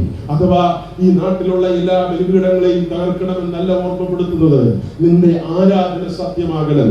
നിന്റെ ശരിയായ ജീവിതത്തിലൂടെ ദൈവം നിന്നെ സമീപിക്കുകയും നിന്നെ അംഗീകരിക്കുകയും ചെയ്യുന്നതിന് നിന്നെ അടുക്കൽ വന്ന് നിന്നെ സ്നേഹത്തോടെ അവൻ കൽപ്പിക്കുവാൻ ആഗ്രഹിക്കുകയാണ്. കർത്താവ് കൊണ്ട് പറയുന്നു, ഫസ്റ്റ് യു മസ്റ്റ് ദൈവസന്നിധിയിലേക്ക് അവന്റെ ജീവിതത്തെ സമർപ്പിച്ചു കൊടുക്കുമ്പോൾ we must set our house in order. നമ്മുടെ ഭവനത്തെ ക്രമീകരിക്കണം. ക്രമമായ ഒരു ആത്മീയ ജീവിതം നയിക്കുവാൻ കർത്താവ് നമ്മെ ക്ഷണിക്കുകയാണ്. അതിനു മുമ്പ് നമ്മുടെ വീട് ശരിയാകണം, നമ്മുടെ പ്രാർത്ഥനാ ഭവനം നേരെയാകണം, നമ്മുടെ പ്രാർത്ഥന ബലിപീഠമായി നമ്മുടെ ഭവനം ഉയർത്തപ്പെടുകയും വേണം. കരുണയുള്ള കർത്താവിന്റെ സ്നേഹം ഇവരുടെ ജീവിതത്തിലേക്ക് കടന്നു വന്നു. അവനോട് പറഞ്ഞു, നിന്റെ ആരാധന നേരെയാകണം. ആദ്യം ദൈവത്തോട് നീ വിശ്വസ്തനാകുന്നതിന്റെ ഭാഗമായി നിന്റെ ആത്മീയ ജീവിതമാണ് ആദ്യം ശരിയായി തിരിച്ചറിയേണ്ടത്. കാരണം private faithfulness is a prerequisite to public usefulness. പൊതുവായി ദൈവം നിന്നെ ഉപയോഗിക്കുന്നതിന് മുമ്പ് നിന്റെ സ്വകാര്യമായ രസകരമായ ജീവിതം ഒന്ന് നേരെയാകണം. Private faithfulness is a prerequisite to public usefulness. പൊതുവായി ദൈവം നിന്നെ തുറസായി ഉപയോഗിക്കുന്നതിന് മുമ്പ് ജനക്കൂട്ടത്തിൽ നടുവിൽ പ്രഗത്ഭമായി നിന്നെ പ്രയോജനപ്പെടുത്തുന്നതിന് നിന്റെ ജീവിതത്തിൽ രഹസ്യ ജീവിതം ശരിയാകണം, വിശ്വസ്തമാകണം. രഹസ്യ ജീവിതം സത്യസന്ധമായ പരസ്യ ജീവിതത്തെ ദൈവം നിന്റെ മഹത്വമുള്ളതായി ഉപയോഗിക്കും എന്ന് കർത്താവ് പറഞ്ഞു. ആദ്യം ചെയ്യേണ്ടത് നിന്റെ രഹസ്യ ജീവിതം ശരിയാവുക എന്നതാണ്. രഹസ്യത്തിൽ നിന്റെ ജീവിതത്തിൽ കർത്താവ് കാണും എന്ന് കർത്താവായ യേശു തന്റെ പ്രസംഗത്തിൽ പറഞ്ഞതുകൊണ്ടാണ്. അതുകൊണ്ട് രഹസ്യത്തിലുള്ള നിന്റെ പിതാവിനോട് യാചിക്കാൻ, രഹസ്യത്തിൽ നിനക്കൊരു കർത്താവായ യേശു സ്നേഹിതനായിട്ടുണ്ടാവണം. ആ കർത്താവായിരിക്കണം നിന്റെ രഹസ്യം. അല്ലാതെ മറ്റ് രസകരമായ ചില രഹസ്യങ്ങൾ നിന്റെ ജീവിതത്തിൽ ബന്ധങ്ങളായി ബന്ധുത്വങ്ങളായി സ്ഥാപിക്കാൻ ശ്രമിക്കരുത്.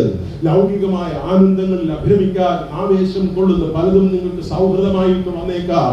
ഈ പുതിയ വർഷത്തിൽ കർത്താവ് പറഞ്ഞു, യേശു കർത്താവുമായി ചേർന്ന് നിൽക്കുന്ന ഒരു ധന്യമായ മാതൃകാ ജീവിതം, മൂല്യവത്തായ സത്താത്മകമായ സത്യസന്ധമായ ഒരു ആത്മീയ ജീവിതം നമ്മുടെ ജീവിതത്തിൽ ഉണ്ടാകാൻ പരിശുദ്ധനായ കർത്താവ് ആവശ്യപ്പെടുന്നത് രഹസ്യ ജീവിതം നേരെയാകണം. നമ്മോട് കർത്താവിന് രാത്രി ചോദിക്കട്ടെ, നിന്റെ രഹസ്യ ജീവിതങ്ങളൊക്കെ നേരെയാണോ? നിന്റെ ഫോണുകൾ സ്വതന്ത്രമായി ഭാര്യയുടെ കയ്യിൽ ഏൽപ്പിക്കാൻ നിനക്ക് തുറസായി തുറന്നു കൊടുക്കാൻ നിനക്ക് ധൈര്യമുണ്ടോ? നിന്റെ ഭാര്യയ്ക്ക് നിന്റെ ഫോണ് ഉപയോഗിക്കുവാൻ താല്പര്യമുണ്ട്, അത് തുറന്നു കൊടുക്കാൻ സാധിക്കുമോ? എല്ലാ ആളുകളും സത്യസന്ധമായ ഒന്ന് ഹൃദയത്തിൽ ചിന്തിച്ചു നോക്കുക. എല്ലാവരും കുഴപ്പക്കാരാണെന്ന ചിന്തയിലല്ല ഞാൻ നിങ്ങളോട് സംസാരിക്കുന്നത്. നമ്മുടെ രഹസ്യങ്ങൾ അറിയുന്ന ദൈവമുണ്ട്. എന്തൊക്കെ മറച്ചു വെച്ചാലും മൂടി വെച്ചതൊന്നും പുറത്തു വരാതിരിക്കുകയില്ലെന്ന് കർത്താവ് പറഞ്ഞതുകൊണ്ട് ഓർക്കുക. രഹസ്യങ്ങൾ അറിയുന്ന ദൈവത്തിന്റെ മുമ്പിൽ വൃത്തിഹീനമായ ബന്ധങ്ങൾ സ്ഥാപിച്ച് ലോകത്തിൽ സന്തോഷകരമായ ഒരു താൽക്കാലിക സുഖഭോഗം അനുഭവിച്ചാൽ പരിശുദ്ധനായ ദൈവം തമ്പുരാൻ പരസ്യമായി നിന്നെ വിധിക്കുന്ന ഒരു ദിവസമുണ്ട്. അതുകൊണ്ട് കർത്താവ് രേഖപ്പെടുത്തുകയാണ്, അല്ലയോ വിനയോനെ, നിന്റെ രഹസ്യം നേരെയാകണം. എങ്കിൽ പരസ്യമായി നിന്നെ ഞാൻ ഇന്നു മുതൽ ഉപയോഗിക്കാൻ തയ്യാറാണ്. നിന്റെ രഹസ്യങ്ങളൊക്കെ ശരിയല്ലാതെ പരസ്യമായി നിനക്ക് ഉപയോഗപ്പെടണമെന്ന് വിചാരിച്ചാൽ എന്നെ കൊണ്ട് സാധ്യമല്ല. നീ ദൈവത്തിന്റെ മഹത്വത്തിന് വേണ്ടി പ്രകീർത്തിക്കപ്പെടുന്ന ശുശ്രൂഷ അവതരിപ്പിക്കണമെങ്കിൽ നിന്റെ ജീവിതത്തിന്റെ അത്തരത്തിൽ ഞാൻ ഒരു അടയാളമായി ദേശത്തിന് ഉപയോഗിക്കണമെങ്കിൽ നിന്റെ അപ്പൂപ്പനെ ഓർത്ത് നിന്റെ വലിയ കൊച്ചനെ ഓർത്ത് ഞാൻ നിന്നെ സ്നേഹിക്കുവാൻ വരികയാണ്. പക്ഷേ അതിനുശേഷം നിന്റെ ആത്മീയ ജീവിതം വലിയ കൊച്ചന്റെ കാലത്തിൽ നിന്ന് വ്യത്യസ്തമായി തീർന്നിരിക്കുന്നു. ഈ കാലഘട്ടത്തിന് യോഗ്യമായി നീ ജീവിക്കുന്നതിനിടയിൽ നീ പുനഃസ്ഥാപിക്കുക വിശ്വാസം. നിന്റെ വിശ്വാസ ജീവിതത്തെ തിരിച്ചു പിടിക്കുക. നിനക്ക് തിരുവെഴുത്ത് വ്യാഖ്യാനിക്കാൻ, വായിക്കാൻ, ധ്യാനിക്കാനുള്ള സമയം വേർതിരിച്ചെടുക്കുക. നിന്റെ വല്യപ്പച്ചന്റെ കാലം മുതൽ, വല്യപ്പച്ചിയുടെ കാലം മുതൽ ഉണ്ടായിരുന്ന പ്രാർത്ഥനാ അനുഭവത്തെ തിരിച്ചു കൊണ്ടുവരിക. നിന്റെ രഹസ്യമൊക്കെ സ്ഥാപനപ്പെടുക, കർത്താവിൽ സമർപ്പിക്കപ്പെടുക എന്ന് കർത്താവ് എന്നോട് ആവശ്യപ്പെട്ടു. അങ്ങനെ കർത്താവിൽ അവൻ ആരാധന നടത്തിയത് കർത്താവ് പറഞ്ഞു, ആരാധന നേരെയാക്കാം. അങ്ങനെ നേരെയാകണം എങ്കിൽ ഞാൻ നിന്നെ ഉപയോഗപ്പെടുത്തുമെന്ന്. അത്തരത്തിൽ അവൻ വീട്ടിൽ ചെന്നു, ആരാധനയൊക്കെ നേരെയാക്കി, അവന്റെ ഭവനമൊക്കെ ശരിയായി. അവന്റെ ജീവിതത്തിൽ ഉടനെ ഇതൊക്കെ അറിഞ്ഞിട്ട് നാട്ടുകാരെല്ലാം തടിച്ചുകൂടി. ഗിദെയോന്റെ അപ്പൻ യോവാശ് വിശ്വാസിയായിരുന്നില്ല. യോവാശിനെ അവർ ചെന്ന് കണ്ടു പറഞ്ഞു, ഈ കൃത്യം ചെയ്തത്, ഈ ഹീന കൃത്യം ചെയ്തത് നിന്റെ മകൻ ഗിദെയോനല്ലാതെ ഈ അഹങ്കാരം കാണിക്കാൻ വേറെ ആരും ധൈര്യപ്പെടുകയില്ല. അതുകൊണ്ട് അവനെ ഇന്ന് കല്ലെറിഞ്ഞു കൊല്ലണം എന്ന് പറഞ്ഞു. ഉടനെ തന്നെ ഗിദെയോന്റെ അപ്പൻ യോവാശ് എന്ന അവിശ്വാസി ചേർന്ന ആളുകളോടൊക്കെ ഒരുമിച്ച് പറഞ്ഞു, അങ്ങനെ നിങ്ങളല്ല ആ ദൈവത്തിന് വേണ്ടി വിധി കൽപ്പിക്കേണ്ടത്. അങ്ങനെയാണെങ്കിൽ ജീവനുള്ളവനാണ് ബാലെങ്കിൽ ആ ബാൽ തന്നെ ന്യായം വിധിച്ചോട്ടെ. നിങ്ങൾ എന്തിനു വക്കാലത്ത് പിടിക്കുന്നു?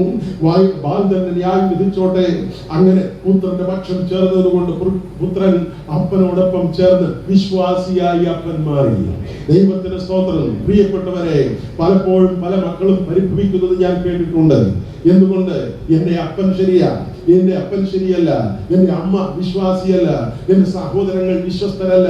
എന്നാൽ കർത്താവ് പറയുന്നു, നീ രക്ഷിക്കപ്പെട്ടാൽ, നീ നന്നായാൽ ഈ വീടടക്കം രക്ഷ നൽകുന്നത് ദൈവത്തിന്റെ സമവാക്യം വേദപുസ്തകത്തിൽ ലൂക്കോസ് 11:19 പറഞ്ഞിട്ടുണ്ട്. സക്കായിയുടെ ഭവനത്തിൽ കർത്താവ് രക്ഷ തരും എന്ന് വാഗ്ദാനം ചെയ്യുകയാണ്. സക്കായിയെ, നീ എന്റെ ഭവനത്തിന്റെ ഭാഗമായി മാറിയാൽ, നീ രൂപാന്തരപ്പെട്ടവനായി തീർന്നെങ്കിൽ നിന്റെ വീടടക്കം ഞാൻ രക്ഷ തരുമായിരുന്നു. ദൈവത്തിന്റെ സ്തോത്രം. നമ്മുടെ ജീവിതം നന്നാകാത്തത് കൊണ്ടാണ് വീട്ടുകാർ നന്നാവാത്തത്. മറ്റൊരാളെ കുറ്റം പറഞ്ഞിട്ട് കാര്യമില്ല. അതുകൊണ്ട് കർത്താവ് പറയുന്നു, ഭവനത്തിന് രക്ഷ നൽകാം, പക്ഷേ നീ ആദ്യം നന്നാക്. മറ്റുള്ളവരെ നന്നാക്കാൻ പ്രയാസമാണ്, പക്ഷേ നിനക്ക് മാറാമല്ലോ, നിനക്ക് നിസ്സാരമായി മാറ്റം വരുത്താമല്ലോ. ഈ നിന്റെ ജീവിതത്തിൽ മാറ്റം വരുത്തേണ്ടത് നീയല്ലേ, നാട്ടുകാരല്ലോ. മദ്യപാനത്തിന്റെ ചിന്തകൾ, വെറുക്കൂത്തിന്റെ സ്വഭാവങ്ങൾ, ശയനമോഹത്തിന്റെ താല്പര്യങ്ങൾ, ഇത്തരത്തിൽ സ്വാർത്ഥജടിലമായി ഗണമംഗലമായ ജീവിതത്തെ വിഭാവനം ചെയ്ത് വിശുദ്ധ ജീവിതത്തിലേക്ക് മടങ്ങി വരാൻ നിനക്ക് സാധിക്കുമോ? അങ്ങനെയാണെങ്കിൽ നിന്റെ വീടിനെ ഞാൻ സന്തോഷ കേന്ദ്രമാക്കി മാറ്റാം. നിന്റെ മക്കളുടെ ജീവിതത്തിൽ ഞാൻ സ്വസ്ഥ ജീവിതം പകരാം. നിനക്ക് താല്പര്യം പോലെ ജീവിച്ചതിന് ശേഷം ഇതെല്ലാം നിന്റെ ഭവനത്തിൽ നേരെയാകണമെന്ന് വിചാരിക്കുന്നത് വൃത്തികേടല്ലേ? അതുകൊണ്ട് കർത്താവ് ഗിദെയോനോട് പറഞ്ഞു, ഞാൻ നിന്റെ ജീവിതത്തിൽ ഇത് വ്യത്യാസം വരുത്തുകയാണ്. ഗിദെയോൻ അത്തരത്തിലുള്ള സമർപ്പണം ഉണ്ടായതോടെ അവന്റെ ജീവിതത്തിൽ തുടർന്ന് എഴുതിയിരിക്കുന്നത് ന്യായാധിപന്മാരുടെ പുസ്തകം 6-ാം അധ്യായം 34-ാം വാക്യത്തിൽ, അപ്പോൾ യഹോവയുടെ ആത്മാവ് ഗിദെയോന്റെ മേൽ വന്നു. അതുവരെയും വന്നില്ല. അവന്റെ ജീവിതത്തിൽ ദൈവവിളിയൊക്കെ ഉണ്ടായി, ശരിയാ. അവൻ ദൈവസന്നിധിയിൽ നീതീകരിക്കപ്പെട്ടവനായി തീരുകയും അവന്റെ ആരാധന സത്യസന്ധമായി മാറുകയും ചെയ്തപ്പോൾ അവന്റെ വീട്ടുകാർ മുഴുവൻ രൂപാന്തരപ്പെട്ടു. അവന്റെ അപ്പൻ ഉൾപ്പെടെ സത്യസന്ധമായ ആത്മീയ ജീവിതത്തിലേക്ക് തിരിച്ചു വന്നു. തന്റെ പുത്രൻ യെരുബ്ബാൽ എന്ന പേരും അവന്റെ അപ്പൻ നൽകി. അവന്റെ ഭവനത്തിൽ അവനൊരു അനുഗ്രഹമായി തീർന്നു. അതോടെ കർത്താവ് അവന്റെ മേൽ പരിശുദ്ധാത്മാവിനെ പകർന്നു. അതോടെ അവന്റെ മേൽ പരിശുദ്ധാത്മാവിനെ പകർന്നു. അല്ലാതെ ഉപവസിച്ച് പ്രാർത്ഥിച്ചപ്പോഴല്ല പരിശുദ്ധാത്മാവിനെ പകർന്നത്. ദൈവസന്നിധിയിൽ ദാനം ചെയ്തപ്പോഴല്ല പരിശുദ്ധാത്മാവിനെ പകർന്നത്. പാട്ടുപാടിക്കൊണ്ടിരുന്നപ്പോഴല്ല, ചില കൊയറുകൾ പാടുമ്പോൾ ആത്മാവ് വരുന്ന കേന്ദ്രങ്ങളുണ്ട്. അങ്ങനെയല്ല പരിശുദ്ധാത്മാവ് ലഭിച്ചത്. വേദപുസ്തകത്തിൽ രേഖപ്പെടുത്തിയിരിക്കുന്നു, അവന്റെ ജീവിതം ശരിയായപ്പോൾ, അവന്റെ ഭവനം ശരിയായപ്പോൾ, അവന്റെ ആരാധന ശരിയായപ്പോൾ അവന്റെ ആത്മാവിൽ ദൈവം അവനെ സന്തോഷിപ്പിച്ച് അവനെ സംതൃപ്തനാക്കി മാറ്റി. ഗിദെയോന്റെ മേൽ പരിശുദ്ധാത്മാവിനെ കർത്താവ് പകരുവാനിടയായി. ദൈവമായ കർത്താവ് എന്റെ മേൽ പരിശുദ്ധാത്മാവിനെ പകർന്നതിന്റെ 17-ാമത്തെ വയസ്സിൽ ആത്മഹത്യക്ക് ശ്രമിച്ചപ്പോഴാണ്. അപ്പോഴും ദൈവാത്മാവിന്റെ അഭിഷേകത്തിൽ ഞാൻ രൂപാന്തരപ്പെട്ടിരുന്നില്ല. ഗിദെയോനെ പോലെ ഞാൻ ദൈവവിളിയൊക്കെ കേട്ടു എന്നൊരു തിരിച്ചറിവ് ആ സമയത്തുണ്ടായി എന്നതല്ലാതെ സഭാ ശുശ്രൂഷകനായത് എന്റെ 19 തികയുന്നതിന് മുമ്പ്, അതായത് 18 വയസ്സായുമ്പോൾ ഞാൻ യേശു കർത്താവിൽ എന്നെ തന്നെ സമർപ്പിച്ചു. ഞാൻ കർത്താവിന്റെ വേല ചെയ്യുവാൻ എന്നെ തന്നെ ഏൽപ്പിക്കാൻ തയ്യാറായി.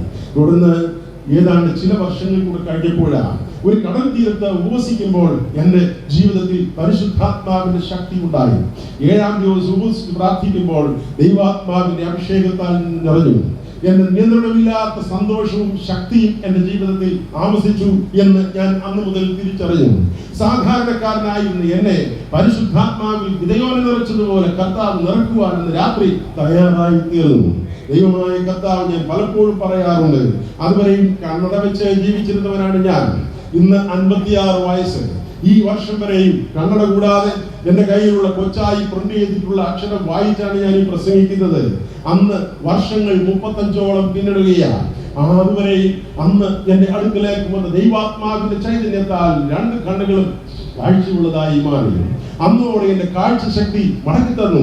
ഇനി എങ്ങനെ, എങ്ങോട്ട്, എത്രത്തോളം എന്നറിയത്തില്ലെങ്കിലും ഇതുവരെയും കർത്താവിനോട് എന്റെ സ്നേഹം യോഗ്യതയില്ലാത്തതായിരുന്നുവെങ്കിലും ആ കരുണയുള്ള കർത്താവ് വാഗ്ദത്തത്തിൽ വിശ്വസ്തനായി എന്റെ ജീവിതത്തിലേക്ക് കടന്നു വന്നു. ദൈവമായ കർത്താവ് എന്റെ ജീവിതത്തിൽ വലിയ പരിവർത്തനം അങ്ങനെ വരുത്തി. എന്റെ കണ്ണുകൾക്ക് കാഴ്ച മടക്കി നൽകി.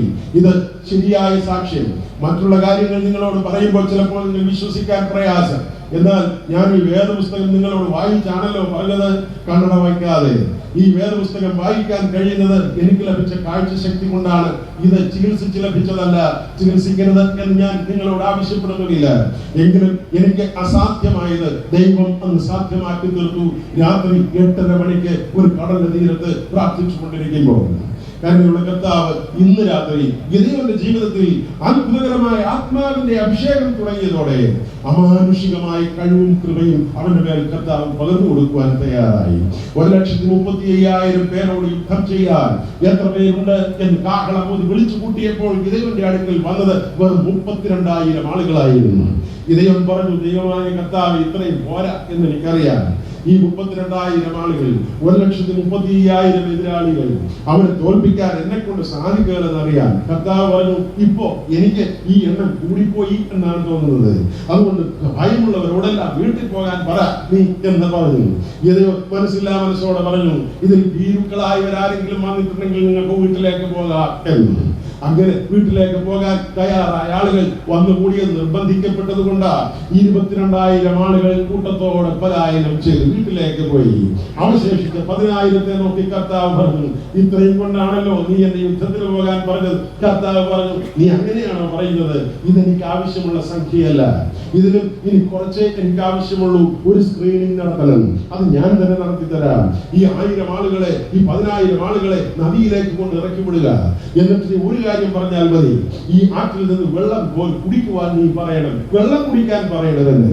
അങ്ങനെ ഗിദെയോൻ നോക്കിക്കൊണ്ട് നിൽക്കുകയാണ്. എന്ത് പരീക്ഷണമാണാവോ കർത്താവ് നിവർത്തിക്കാൻ പോകുന്നതെന്ന് അവൻ സ്തബ്ധനായി നോക്കി നിൽക്കെ കർത്താവ് പറഞ്ഞു, ഇങ്ങനെ കുറെ ആളുകൾ സ്റ്റാൻഡേർഡ് ആയിട്ട് വെള്ളം കുടിച്ചവരല്ലേ, അവർ കടന്നു കിടന്ന് വെള്ളത്തിൽ കുടിച്ച് കൈയൊന്നും നനയാതെ കടന്ന് വെള്ളത്തിൽ നിന്ന് ഊറ്റി കുടിക്കുകയാണ്.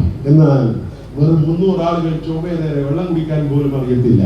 കൈക്കുമ്പിളിൽ വെള്ളം കോരി പട്ടി നക്കുന്നത് പോലെ നക്കി കുടിക്കുകയാണ്. 300 ആളുകൾ അങ്ങനെ ഉണ്ടായിരുന്നു. പട്ടി കുടിക്കുമ്പോൾ ഒരു ശബ്ദം കേൾക്കും, നിങ്ങൾക്കറിയാം. വെള്ളം കുടിക്കുമ്പോൾ കുടിക്കാനായിരുന്നു ആളോ അല്ലയോ എന്ന് ഇങ്ങനെ അറിയാം. വിവേകമുള്ള ആളുകൾ കുടിക്കുമ്പോൾ കുടിക്കുന്ന ശബ്ദമേ കേൾക്കുകയില്ല. നാട്ടിൽ ചിലപ്പോൾ ഇങ്ങനെയാ, കുടിക്കുന്നുണ്ടേ എന്നേ അറിയാൻ സാധ്യമല്ല. ചില ആളുകൾ ഇങ്ങനെയാ. എന്നാൽ ചില ആളുകൾ ഇങ്ങനെ നക്കി കുടിക്കുന്നത് പോലെ കുടിച്ചപ്പോൾ ശബ്ദം ചുറ്റുപാടും കേൾക്കുകയാണ്. ഈ പട്ടി കുടിക്കുന്നതിന് കുഴപ്പമുണ്ട്, വ്യത്യാസമുണ്ട്. സാധാരണ കുടിക്കുന്നത് പോലെയല്ല പട്ടി കുടിക്കുന്നത്. ഈ പ്ലാവിന്റെ ഇല കോട്ടി ഈ വെള്ളം കോരി അടിക്കുന്നത് പോലെ നാവിനെ ഒന്ന് ചുരുട്ടും. ഈ ചാവിനെ ചുരുട്ടി ഇങ്ങനെ കോരി അകത്തോട്ട് അടിക്കുമ്പോഴാണ് ഈ ശബ്ദം കേൾക്കുന്നത്. അങ്ങനെ പട്ടി നക്കി കുടിക്കുന്നത് പോലെ വെള്ളം കുടിക്കുന്ന ആളുകൾ നോക്കി നിൽക്കെ, വെള്ളം കുടിക്കാൻ അറിയാവുന്ന ആളുകൾ ഈ 300 പേരെ നോക്കി പരിഹസിച്ചു കാണുന്നു. അവർ പറഞ്ഞു കാണും, വെള്ളം കുടിക്കാൻ പോലും അറിയാത്ത നീയാണോ ധൈര്യപ്പെട്ടിട്ട് യുദ്ധത്തിന് വേണ്ടി തയ്യാറായി വരുന്നത്? കർത്താവ് അപ്പോൾ സെലക്ഷൻ അവിടുന്ന് കാഹളം പറഞ്ഞു. ഈ 300 പേരെ മാറ്റി നിർത്തി. മറ്റുള്ളവർ കൊണ്ടുവന്ന കാഹളവും ഭക്ഷണ സാധനവും ആയുധവും ഒക്കെ വാങ്ങിയിട്ട് തിരിച്ചു വിട്ടുകൊള്ളാൻ. അങ്ങനെ 9,700 തിരിച്ചുപോയി. 300 പേരോട് കർത്താവ് പറയാൻ പറഞ്ഞു, ഞാൻ കാണിക്കുന്നത് പോലെ നിങ്ങൾ ചെയ്യണം. യുദ്ധം ദൈവത്തിനുള്ളതാണ്. അതുകൊണ്ട് ഞാൻ കാണിക്കുന്നത് പോലെ നിങ്ങൾ കാണിക്കണം. ആയുധമൊന്നും നിങ്ങൾ ഉപയോഗിക്കേണ്ട കാര്യമില്ല. നിങ്ങൾക്ക് വിജയം ദൈവം തരാനുള്ളതാണ്. അങ്ങനെ ഗിദെയോൻ ഒരു മൺകുടം കയ്യിലെടുത്തു മുമ്പിലേക്ക് നടക്കുകയാണ്. അതിനുള്ളിൽ ഒരു പന്തം വച്ചിട്ടുണ്ട്. പന്തം ഇങ്ങനെ കുടവും പിടിച്ചുകൊണ്ട് ഗിദെയോൻ മുമ്പിലേക്ക് നടന്നു. എല്ലാവരും ശ്രദ്ധിച്ചു നോക്കിയപ്പോൾ വലത് കൈയിൽ ഇദ്ദേഹം ഒരു കാഹളവും പിടിച്ചിട്ടുണ്ട്. 300 പേരും അതുപോലെ കാഹളവും പിടിച്ചിട്ടുണ്ട്.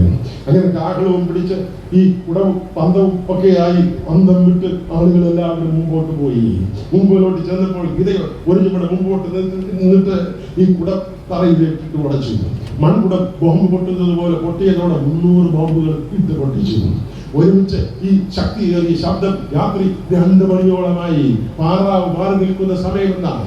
2 മണിയോളമായി എല്ലാവരും കൂർക്കം വലിച്ചും മയക്കം പിടിച്ചും ഉറങ്ങുന്ന സമയം ഈ ബോംബ് പൊട്ടുന്ന ശബ്ദം, പുതിയ ആയുധം, ബോംബൊന്നും വന്ന് കണ്ടുപിടിച്ച് ആരും കേട്ടിട്ടില്ല, പൊട്ടി കേട്ടിട്ടില്ല. ഒരു പുതിയ ആയുധം ശബ്ദമായി പൊട്ടിത്തെറിച്ചപ്പോൾ എന്തോ ഒരു പുതിയ ശബ്ദം. ആളുകളെല്ലാവരും ഉറക്കത്തിന്റെ മയക്കത്തിൽ എഴുന്നേറ്റ് ഈ ശബ്ദം കേട്ട് ഉണർന്ന ആളുകൾ നോക്കിയത് ഉറക്കത്തിന്റെ മയക്കത്തിലാണ് ഈ ഉടങ്ങൾ 300 വരുന്ന പന്തങ്ങൾ കത്തിച്ച് ഉയർത്തി കാണിച്ചു. അപ്പോൾ ഈ ഉറക്കത്തിനിടയ്ക്ക് നല്ല വെളിച്ചമുള്ള ലൈറ്റ് പോലും നമ്മൾ ഓഫ് ചെയ്താണ് നിൽക്കുക. ഇവിടെ ഇതാ 300 പന്തങ്ങൾ ഈ ആളുകളുടെ മുമ്പിൽ പ്രകാശിച്ചു നിൽക്കുകയാണ്. പെട്ടെന്ന് ആ ദേശം മുഴുവൻ ആളുകൾ പരക്കം പാച്ചിലായി. സൈന്യം ഉള്ളിൽ 1,35,000 പേരും അങ്ങോട്ടും ഇങ്ങോട്ടും പാച്ചൽ തുടങ്ങി എന്നാണ് ബൈബിളിൽ രേഖപ്പെടുത്തിയിരിക്കുന്നത്. ഉറക്കത്തിനിടയ്ക്ക് ഈ അബോധാവസ്ഥയിൽ പെട്ടെന്ന് വെളിച്ചമൊക്കെ കണ്ട് ഉണർന്നെഴുന്നേറ്റ ഈ പടയാളികൾ ആയുധമെടുത്ത് അടുത്തവരെയൊക്കെ വെട്ടി ഇവർ നശിച്ചു. നമുക്കതുകൊണ്ട് ഇന്ന് മുതൽ ആയുധവും പിടിച്ച് വീട്ടിൽ പോയി നാട്ടുകാരെ മുഴുവൻ കൊല്ല എന്നല്ല വേദപുസ്തകത്തിൽ പറയുന്നത്. നമുക്ക് ഈ ലോകത്തിൽ പോരാട്ടമുണ്ട്. പോരാട്ടമുള്ളത് വാഴ്ചകളോടും അധികാരങ്ങളോടും സ്വർലോകങ്ങളിൽ ദുഷ്ടാത്മസേനയോടും. പ്രാർത്ഥനയ്ക്ക് മുടക്കം വരുത്തുന്നതിനെതിരെ കർത്താവ് യുദ്ധം ചെയ്യണം, എങ്കിലേ നിങ്ങൾക്ക് പ്രാർത്ഥന നടക്കുകയുള്ളൂ എന്നാണ് ഇവിടെ പറഞ്ഞത്. ഈ ലോകത്തിൽ മാംസരക്തങ്ങൾക്ക് യുദ്ധമില്ല. ചിലപ്പോൾ നമ്മോട് ആളുകൾ യുദ്ധം ചെയ്യും. എനിക്ക് ആരോഗ്യമുണ്ട്, അതുകൊണ്ട് ഞാനും യുദ്ധം ചെയ്യും എന്ന് തീരുമാനിക്കാൻ യേശു കർത്താവിന്റെ മക്കളായി നമുക്ക് അവകാശമില്ല. ക്ഷമ കൊണ്ട് നിങ്ങളുടെ പ്രാണങ്ങളെ നേടും എന്നാണ് കർത്താവ് പറഞ്ഞത്. അല്ലാതെ ദേഷ്യവും വീറും വാശിയും കാണിച്ച് മറ്റുള്ളവർ കാട്ടുന്നത് പോലെയൊക്കെ വേഷം കെട്ടി അഹങ്കാരികളായി അവരോധിച്ചതിന് ശേഷം അല്ല കർത്താവ് നമ്മോട് ആവശ്യപ്പെടുന്നത്. എന്നാൽ ഒരിക്കൽ വിജയിക്കും എന്ന് കരുതി തോന്നിയതുപോലെ ജീവിക്കാനും പാടില്ല. ഇതേപോലെ അമളിയുണ്ടായി, ഒരുപാട് വിജയിച്ചു എങ്കിലും അവൻ എല്ലാവരും ആരാധനയ്ക്ക് വരണം, എന്ത് വേലയും കാണിക്കാം എന്നവൻ വ്യാമോഹിച്ചിട്ട് അവൻ ഒരു ഏഫോദ് ഉണ്ടാക്കി. ആ അച്ഛന്റെ വലിയ പുരോഹിതന്റെ കുപ്പായത്തിന്റെ പുറത്തൊരു സഞ്ചി, ആ സഞ്ചിക്കകത്ത് ലക്ഷണം നോക്കാൻ വേണ്ടി ഊരിയും തുമ്മിയും എന്ന് 2 കട്ടകൾ അന്ന് എടുത്തിട്ടിരിക്കുകയാണ്. ഈ കട്ടകളിൽ കൈയിട്ട് നോക്കി എടുത്തിട്ടാണ് ലക്ഷണം പറയുന്നത്, നടക്കുമോ നടക്കുകയില്ലേ എന്ന് മനസ്സിലാക്കുന്നത്. ക്രിക്കറ്റ് കളിക്കുമ്പം നാണയം ആകാശത്തിലോട്ടിട്ട് തലയാണോ വാലാണോ എന്ന് പറഞ്ഞു അതിന്റെ പക്ഷത്തിലുള്ള ആളുകളെ തിരഞ്ഞെടുപ്പ് ഇങ്ങനെയാണ്, ശരിയാണ്, ഇത് അവർക്കുള്ളതാണ് എന്നൊക്കെ അവകാശം പറയാനുള്ളത് പോലെ ഊരിയും തുമ്മിയും എടുത്ത് ഈ ലക്ഷണങ്ങൾ പറയുന്ന പുരോഹിതന്റെ പഴയ ഏർപ്പാടിനൊത്ത് ഈ ഊരിയും തുമ്മിയും ഇട്ടിരിക്കുന്ന ഏഫോദ് എന്ന വലിയ പൗച്ച് അദ്ദേഹം നിർമ്മിച്ചു. ഇത് ദൈവത്തിന്റെ വെളിപ്പെടൽ, ദൈവത്തിന്റെ ഹിതം വെളിപ്പെടുത്താനുള്ള സഞ്ചിയാണ് എന്ന് വെച്ചിട്ട് അവൻ ഒഫ്രയിൽ പഴയ ബലിപീഠം നാട്ടിയിരുന്ന സ്ഥലത്തിന്റെ തൊട്ടപ്പുറത്ത് ഈ ഏഫോദ് കൊണ്ട് സ്ഥാപിച്ചു. ഈ നാട്ടുകാരെല്ലാവരും വീണ്ടും ഭക്ഷണം ആരംഭിച്ചു. ഈ സ്ഥലത്ത് വന്ന് ഏഫോദ് കേന്ദ്രമാക്കി ആരാധന ആരംഭിച്ചു. ആട്ടവും പാട്ടും പരസ്യമായ വേശ്യാവൃത്തിയും ഈ ആരാധനാ കേന്ദ്രത്തിൽ അരങ്ങേറി. ജനം വഷളത്വം നിറഞ്ഞവരായി. വിജയം പരാജയമായി മാറി, അപജയമായി തീർന്നു. അതുകൊണ്ട് ജീവിതത്തിൽ വിജയിച്ചു കഴിയുമ്പോൾ സൂക്ഷിക്കണം. അപകടകരമായ അശുദ്ധ ജീവിതവും മലിന സ്വഭാവവും ജീവിതത്തിൽ വരാതെ ഈ വർഷം ഉടനീളം നീക്കുകയും വേണം. അതിന് സർവശക്തനായ ദൈവം നിങ്ങളെ സഹായിക്കട്ടെ. ദൈവത്തിന്റെ ആത്മാവിൽ നിങ്ങൾക്ക് അഭിഷേകം ചെയ്യട്ടെ ദൈവം എന്ന് ഞാൻ പ്രാർത്ഥിക്കുന്നു. ഞാൻ ഇവിടെ ഉപസംഹരിക്കാൻ ശ്രമിക്കട്ടെ. എന്റെ ജീവിതത്തെ കുറിച്ചൊക്കെ നീട്ടി പറയാൻ വിചാരിച്ചാൽ ഇന്ന് തീരുന്ന കാര്യമല്ല. ചുരുക്കി പറഞ്ഞു എന്ന് മാത്രം. ഒരു കൊച്ചു പാട്ടിന്റെ ചരണങ്ങൾ പാടി ഞാൻ ഈ ഏകഭാഗ ശുശ്രൂഷ ഇന്ന് ഇവിടെ ഉപസംഹരിക്കട്ടെ. ജോർജ് ജോസഫ് എന്ന ഒരു ദൈവദാസൻ ഉണ്ടായിരുന്നു. അദ്ദേഹം ചിറ്റൂർ എന്ന സ്ഥലത്ത് മലപ്പുറത്തിനടുത്തേക്ക് സുവിശേഷതയ്ക്കായി പുറപ്പെട്ടത് വീട്ടുകാർ ഒരുമിച്ച് തീരുമാനിച്ച് തന്റെ ഭാര്യയുമായി ചേർന്ന് തീർച്ചപ്പെടുത്തിയതിനു ശേഷമാണ്. ചിറ്റൂരിലേക്ക് ശുശ്രൂഷയ്ക്ക് പോകാൻ കാരണം ചിറ്റൂരിൽ ഒരു ക്രൈസ്തവ വിശ്വാസിയും ഇല്ല എന്ന് കണ്ടിട്ടാണ്. അങ്ങനെ അവിടേക്ക് ചെന്ന് ആ പ്രദേശത്തിൽ അവർ സുവിശേഷതയ്ക്കായി പുറപ്പെട്ടു. വിവാഹം കഴിഞ്ഞു 1.5 കൊല്ലം പിന്നിട്ടിരിക്കുകയാണ്. അദ്ദേഹത്തിന് ഇപ്പോൾ ഒരു പുത്രൻ ഉണ്ടാകാൻ പോകുന്നു. പുത്രൻ ജനിച്ചതിന് ശേഷം കുഞ്ഞ് ജനിച്ചതിന് ശേഷം ഈ ശുശ്രൂഷയ്ക്ക് പോകാം എന്ന് പറഞ്ഞ് കാത്തിരുന്നു. ഒരു പുത്രൻ ജനിച്ചു. ഭാര്യയ്ക്ക് വിവാഹം കഴിഞ്ഞ് വന്നപ്പോഴാണ് മനസ്സിലായത് കലശലായി ശ്വാസം മുട്ടൽ അവൾക്കുണ്ട് എന്ന്. എങ്കിലും വിശ്വാസിയായതുകൊണ്ട് ദൈവം തന്നത് ഈ തക്കതായി ഗുണ എന്ന വിശ്വാസത്തോടെ ഏറ്റെടുത്ത് അവൻ മുമ്പോട്ട് ദൈവവേല ചെയ്യുവാൻ തുടങ്ങി. ഒരു കുഞ്ഞുണ്ട് എന്ന് അവിടെ ചെന്ന് ചിറ്റൂരിൽ ഒരു വീട് വാടകയ്ക്കെടുത്ത് താമസിച്ച് ശുശ്രൂഷ തുടങ്ങി. ഒരു ദിവസമായപ്പോൾ തനിക്ക് വളരെ താല്പര്യത്തോടെ മംഗലപുരം എന്ന സ്ഥലത്ത് കാസർഗോഡിനപ്പുറത്ത് കൺവെൻഷൻ പ്രസംഗിക്കാനുണ്ടായിരുന്നു. അവിടേക്ക് പോകാനായിട്ട് അയാൾ ഒരുങ്ങുമ്പോൾ അദ്ദേഹത്തിന്റെ പുത്രന് കലശലായ പനി, തന്റെ ഭാര്യയ്ക്ക് കഠിനമായ ശ്വാസം മുട്ടൽ, ശുശ്രൂഷിക്കാനോ സഹായിക്കാനോ അത് സമീപത്ത് ആരും തന്നെയില്ല.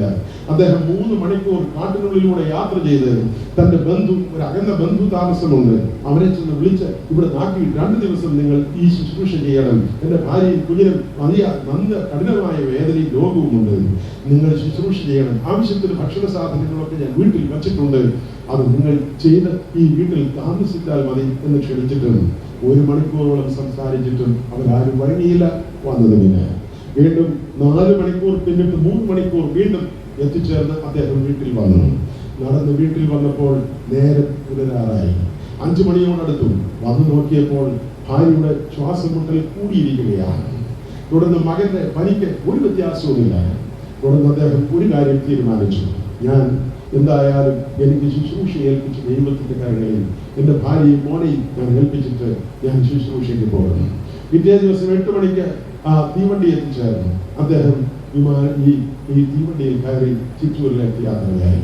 ഭാര്യയും മോനും ടെലഫോൺ സൗകര്യങ്ങളൊന്നുമില്ല, എന്തൊക്കെ സംഭവിക്കും, ഞാൻ തിരിച്ചു വരുമ്പോൾ ആരെങ്കിലും ജീവനോടെ ഉണ്ടാകുമോ ഇല്ലാകുമോ എന്നറിയത്തില്ല. അദ്ദേഹം വിശ്വാസത്തോടെ യാത്ര തുടങ്ങി. രാത്രി ട്രെയിനിൽ യാത്ര ചെയ്യുകയാണ്. അദ്ദേഹത്തിന് ഉറങ്ങുവാൻ സാധിച്ചില്ല. ഭാര്യയ്ക്കും കുഞ്ഞിനും എന്തായിത്തീരും എന്ന് അദ്ദേഹത്തിന് മനസ്സിലായ അസ്വസ്ഥത മനസ്സിലുണ്ടായി. ആ ചെയ്യുന്ന രാവിലെ സമയം കഴിഞ്ഞപ്പോൾ അവൻ എത്തിച്ചേർന്നത് മംഗലാപുരം റെയിൽവേ സ്റ്റേഷനിലാണ്. മംഗലാപുരം റെയിൽവേ സ്റ്റേഷനിൽ ചെന്നിറങ്ങി. ജോർജ് ജോസഫ് ഇറങ്ങിയപ്പോൾ മുതൽ കർത്താവ് ഹൃദയത്തിൽ നീറുന്ന മനസ്സിനെ ആശ്വസിപ്പിക്കുവാൻ പാട്ട് അവരുടെ ജീവിതത്തിൽ നൽകി. ആ പാട്ട് പാടിക്കൊണ്ട് അദ്ദേഹം നടന്ന് നീങ്ങുകയാണ്. ആ പാട്ടിന്റെ 2 ചരണം ഞാൻ പാടുന്നു. നിങ്ങൾക്കെല്ലാം അറിയുന്ന പാട്ടാണ്, പലരും അറിയാം എന്നെനിക്ക് വിശ്വാസമുണ്ട്. നമുക്ക് ഒരുമിച്ച് പാടാം. പ്രാർത്ഥനയ്ക്കായി ഞാൻ ചെറുതായൊരു പ്രാർത്ഥന നടത്തുവാൻ ആഗ്രഹിക്കട്ടെ. യേശു എനിക്കെത്ര നല്ലവനാ, ദോഷമേശാതെന്നെ കാത്തവനാ. യേശു എനിക്കെത്ര നല്ലവനാ, ക്ലേശമേശാതെന്നെ കാത്തവനാ. വീഴ്ചകൾ വന്നാലും കാഴ്ചകൾ വന്നാലും താങ്ങി നടത്തുവാൻ വല്ലഭനാ. വീഴ്ചകൾ വന്നാലും കാഴ്ചകൾ വന്നാലും താങ്ങി നടത്തുവാൻ വല്ലഭനാ. എക്കാലത്തും തൻ ഭക്തരെ തൃക്കയ്യാൽ താങ്ങി നടത്തുവൻ. കഷ്ടതയിൽ നൽകുണതാ, ദുഃഖത്തിൽ ആശ്വാസദായകൻ താൻ.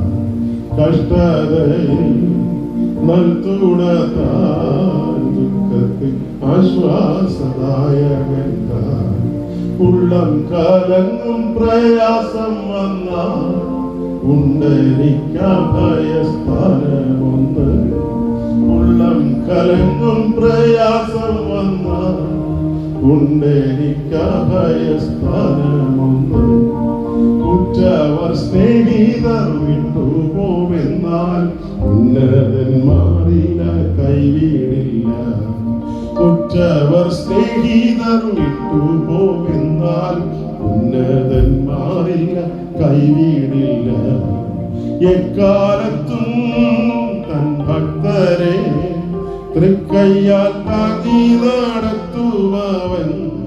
കഷ്ടതയിൽ നൽകുണത്താൽ, ദുഃഖത്തിൽ ആശ്വാസദായകൻ താൻ.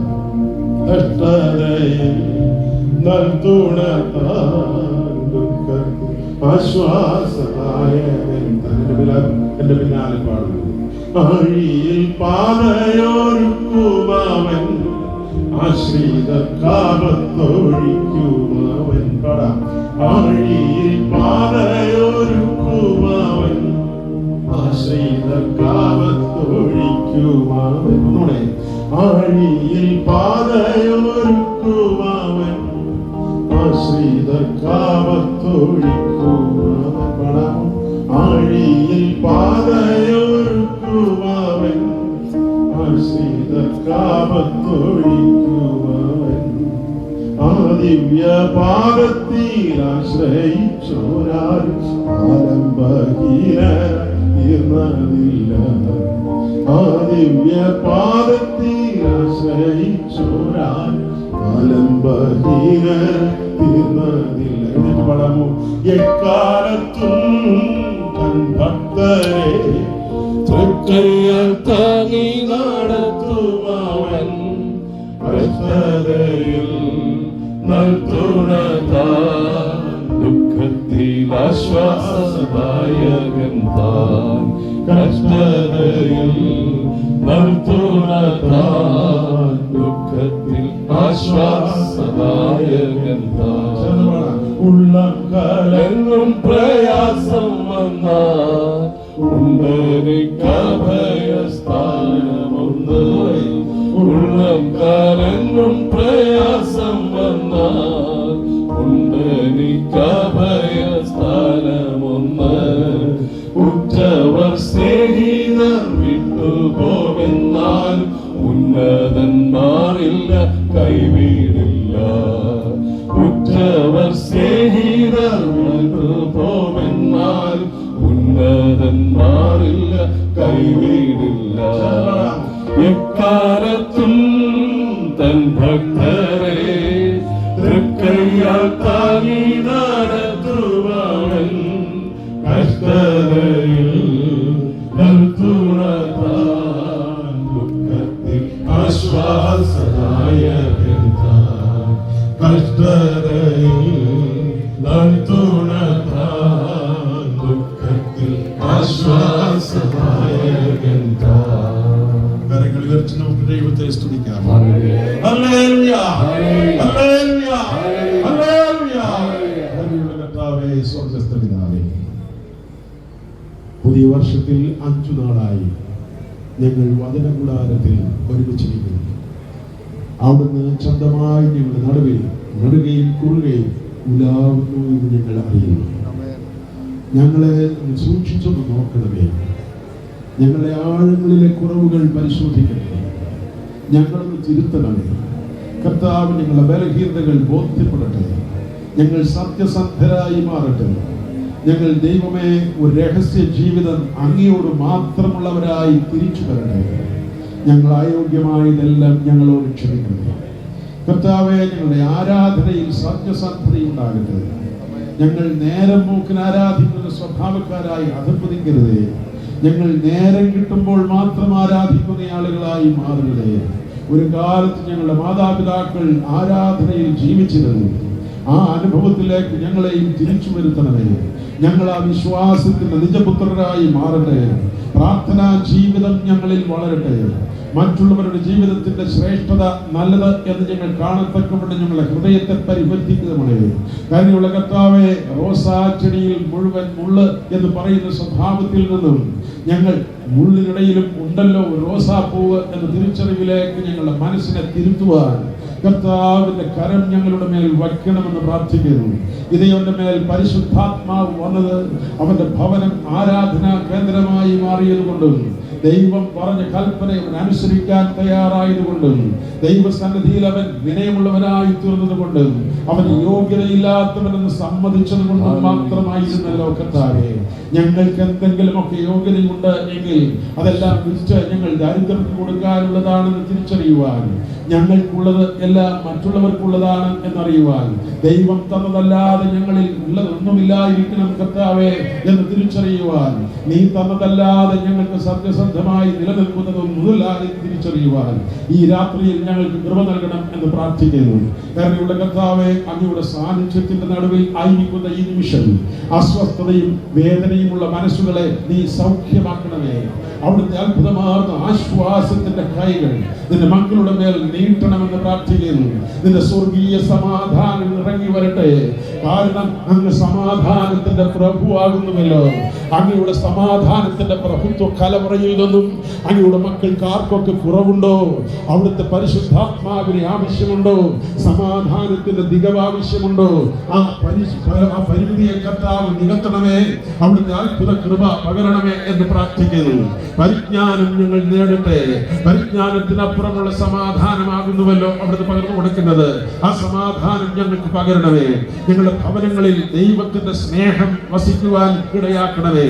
ക്ഷമയോടെ ഞങ്ങൾ ഈ ലോകത്തെ കാണുവാൻ, വിനയത്തോടെ ഈ ലോകത്തിൽ എത്തുവാൻ, കരുണയുള്ള കർത്താവിന്റെ സ്നേഹം ഞങ്ങളുടെ ജീവിതത്തിലൂടെ സ്ഫുരിക്കുന്നത് ലോകം കാണുവാൻ നല്ലവനായ കർത്താവ് കൃപ നൽകണമെന്ന് പ്രാർത്ഥിക്കുന്നു. വേദനയിലും വിഷമതയിലും ദാരിദ്ര്യത്തിലും ഞെരുക്കത്തിലും സങ്കടത്തിലും അസ്വസ്ഥതയിലും പട്ടിണിയിലും ദുഃഖത്തിലും കഴിയുന്ന പ്രിയപ്പെട്ടവരുടെ മുഖത്തെല്ലാം വരച്ചിരിക്കുന്ന ദൈവത്തിന്റെ രൂപമാണെന്ന് തിരിച്ചറിയുവാൻ, യേശുവിനെ അവരിലെല്ലാം കാണുവാൻ ഞങ്ങളുടെ ഹൃദയത്തെ ഒരു പരിവർത്തനത്തിലേക്ക് നയിക്കണം ഈ രാത്രിയിൽ എന്ന് ഞങ്ങൾ അങ്ങയോട് പ്രാർത്ഥിക്കുന്നു. കർത്താവേ, അവിടുത്തെ സ്വർഗീയ കൃപ എല്ലാ മക്കളുടെ മേലും ചൊരിയണമേ. ദൈവകൃപയിൽ ഞങ്ങളുടെ കുഞ്ഞുങ്ങളെല്ലാം രൂപാന്തരപ്പെടട്ടെ. ഈ ലോകം തരുന്നതല്ല, ദൈവം തരുന്നതല്ലാതെ ഒന്നും നിത്യമായി ഉണ്ടാവുകയില്ല തിരിച്ചറിഞ്ഞുകൊണ്ട് ദൈവത്തിലേക്ക് തിരിച്ചു വരുവാൻ, ലോക പ്രമാണത്തിന് വിരോധമായി ദൈവരാജ്യത്തിന്റെ സ്വഭാവം ആർജിക്കുവാൻ ഹല്ലേലൂയ ഞങ്ങളുടെ കുടുംബങ്ങളെ സഹായിക്കണമേ എന്ന് പ്രാർത്ഥിക്കുന്നു. ഈ കമ്മിറ്റി അംഗങ്ങൾക്ക് എല്ലാവർക്കുമായി, നേതൃത്വം നൽകുന്ന അച്ഛന്മാർക്കെല്ലാവർക്കുമായി സ്തോത്രം. കൺവീനേഴ്സായി പ്രവർത്തിക്കുന്ന എല്ലാവരെയും ഞങ്ങൾ അനുഗ്രഹിക്കുവാൻ പ്രാർത്ഥിക്കുന്നു. കരുണയുള്ള കർത്താവേ, ഇവിടെ വന്നു ചേർന്ന എല്ലാ അച്ഛന്മാർക്കായും എല്ലാ സുവിശേഷകന്മാർക്കായും സ്തോത്രം ചെയ്യുന്നു. പ്രാർത്ഥിക്കുന്ന എല്ലാ ദൈവമക്കൾക്കായും യാചിക്കുന്നു. ഞങ്ങളെല്ലാവരും ശക്തിയോടെ പ്രാർത്ഥിക്കട്ടെ. ഞങ്ങളെ കാണുന്നൊരു ദൈവമുണ്ട്. ലോകം കാണുവാനല്ല, ഒരു രഹസ്യത്തിലുള്ള പിതാവിനോട് പ്രാർത്ഥിച്ചാൽ നിന്റെ രഹസ്യം അറിയുന്ന ദൈവമുണ്ടെന്ന് ഞാൻ അറിയുന്നു കർത്താവേ. ആ വലിയ രഹസ്യം അറിയും ദൈവത്തിന്റെ മുമ്പിൽ നീതിയും സത്യവുമല്ലാതെ ഞങ്ങളുടെ ഹൃദയത്തിൽ മറ്റൊന്നും നിക്ഷേപമായിട്ടില്ലാതിരിക്കാൻ ഞങ്ങളുടെ ജീവിതത്തെ ശുദ്ധീകരിച്ചയക്കണമെന്ന് പ്രാർത്ഥിക്കുന്നു. നേത്രവിശുദ്ധിയോടെ ഈ ലോകത്തെ കാണാൻ, ശ്രവണ സൂക്ഷ്മതയോടെ ഈ ലോകത്തെ കേൾക്കാൻ നിരായുധമായ ഹൃദയം ഞങ്ങൾക്ക് നൽകി അയക്കേണ്ടതേ. ഗിദെയോനോട് കർത്താവ് പറഞ്ഞത് ഈ ലോകത്തിൽ യുദ്ധം ചെയ്യുവാനല്ല, ആത്മീയ യുദ്ധം നടത്തുന്ന ഈ ലോകത്തിൽ ദൈവമക്കളായി ജീവിക്കുവാനാണ്. കർത്താവിൻ്റെ മൂല്യങ്ങൾ സ്വന്തമായി കൊയ്തെടുക്കുവാനാണ്. അതിൻ്റെ ജീവിതം ഞങ്ങൾക്ക് എല്ലാവർക്കും നൽകണം. ഈ രാത്രി ഞങ്ങളോട് കൂടെ ഇരിക്കണം. ഞങ്ങളുടെ ഭവനങ്ങളിൽ നീ വന്ന് നിന്റെ സമാധാന പ്രഭുവെ നീ വസിക്കണം. ഞങ്ങളുടെ മടക്ക യാത്രയെ നീ അനുഗ്രഹിക്കണം. പ്രാർത്ഥന കേട്ടുകൊണ്ട് സ്തോത്രം. യേശു ക്രിസ്തുവിൻ നാമത്തിൽ തന്നെ.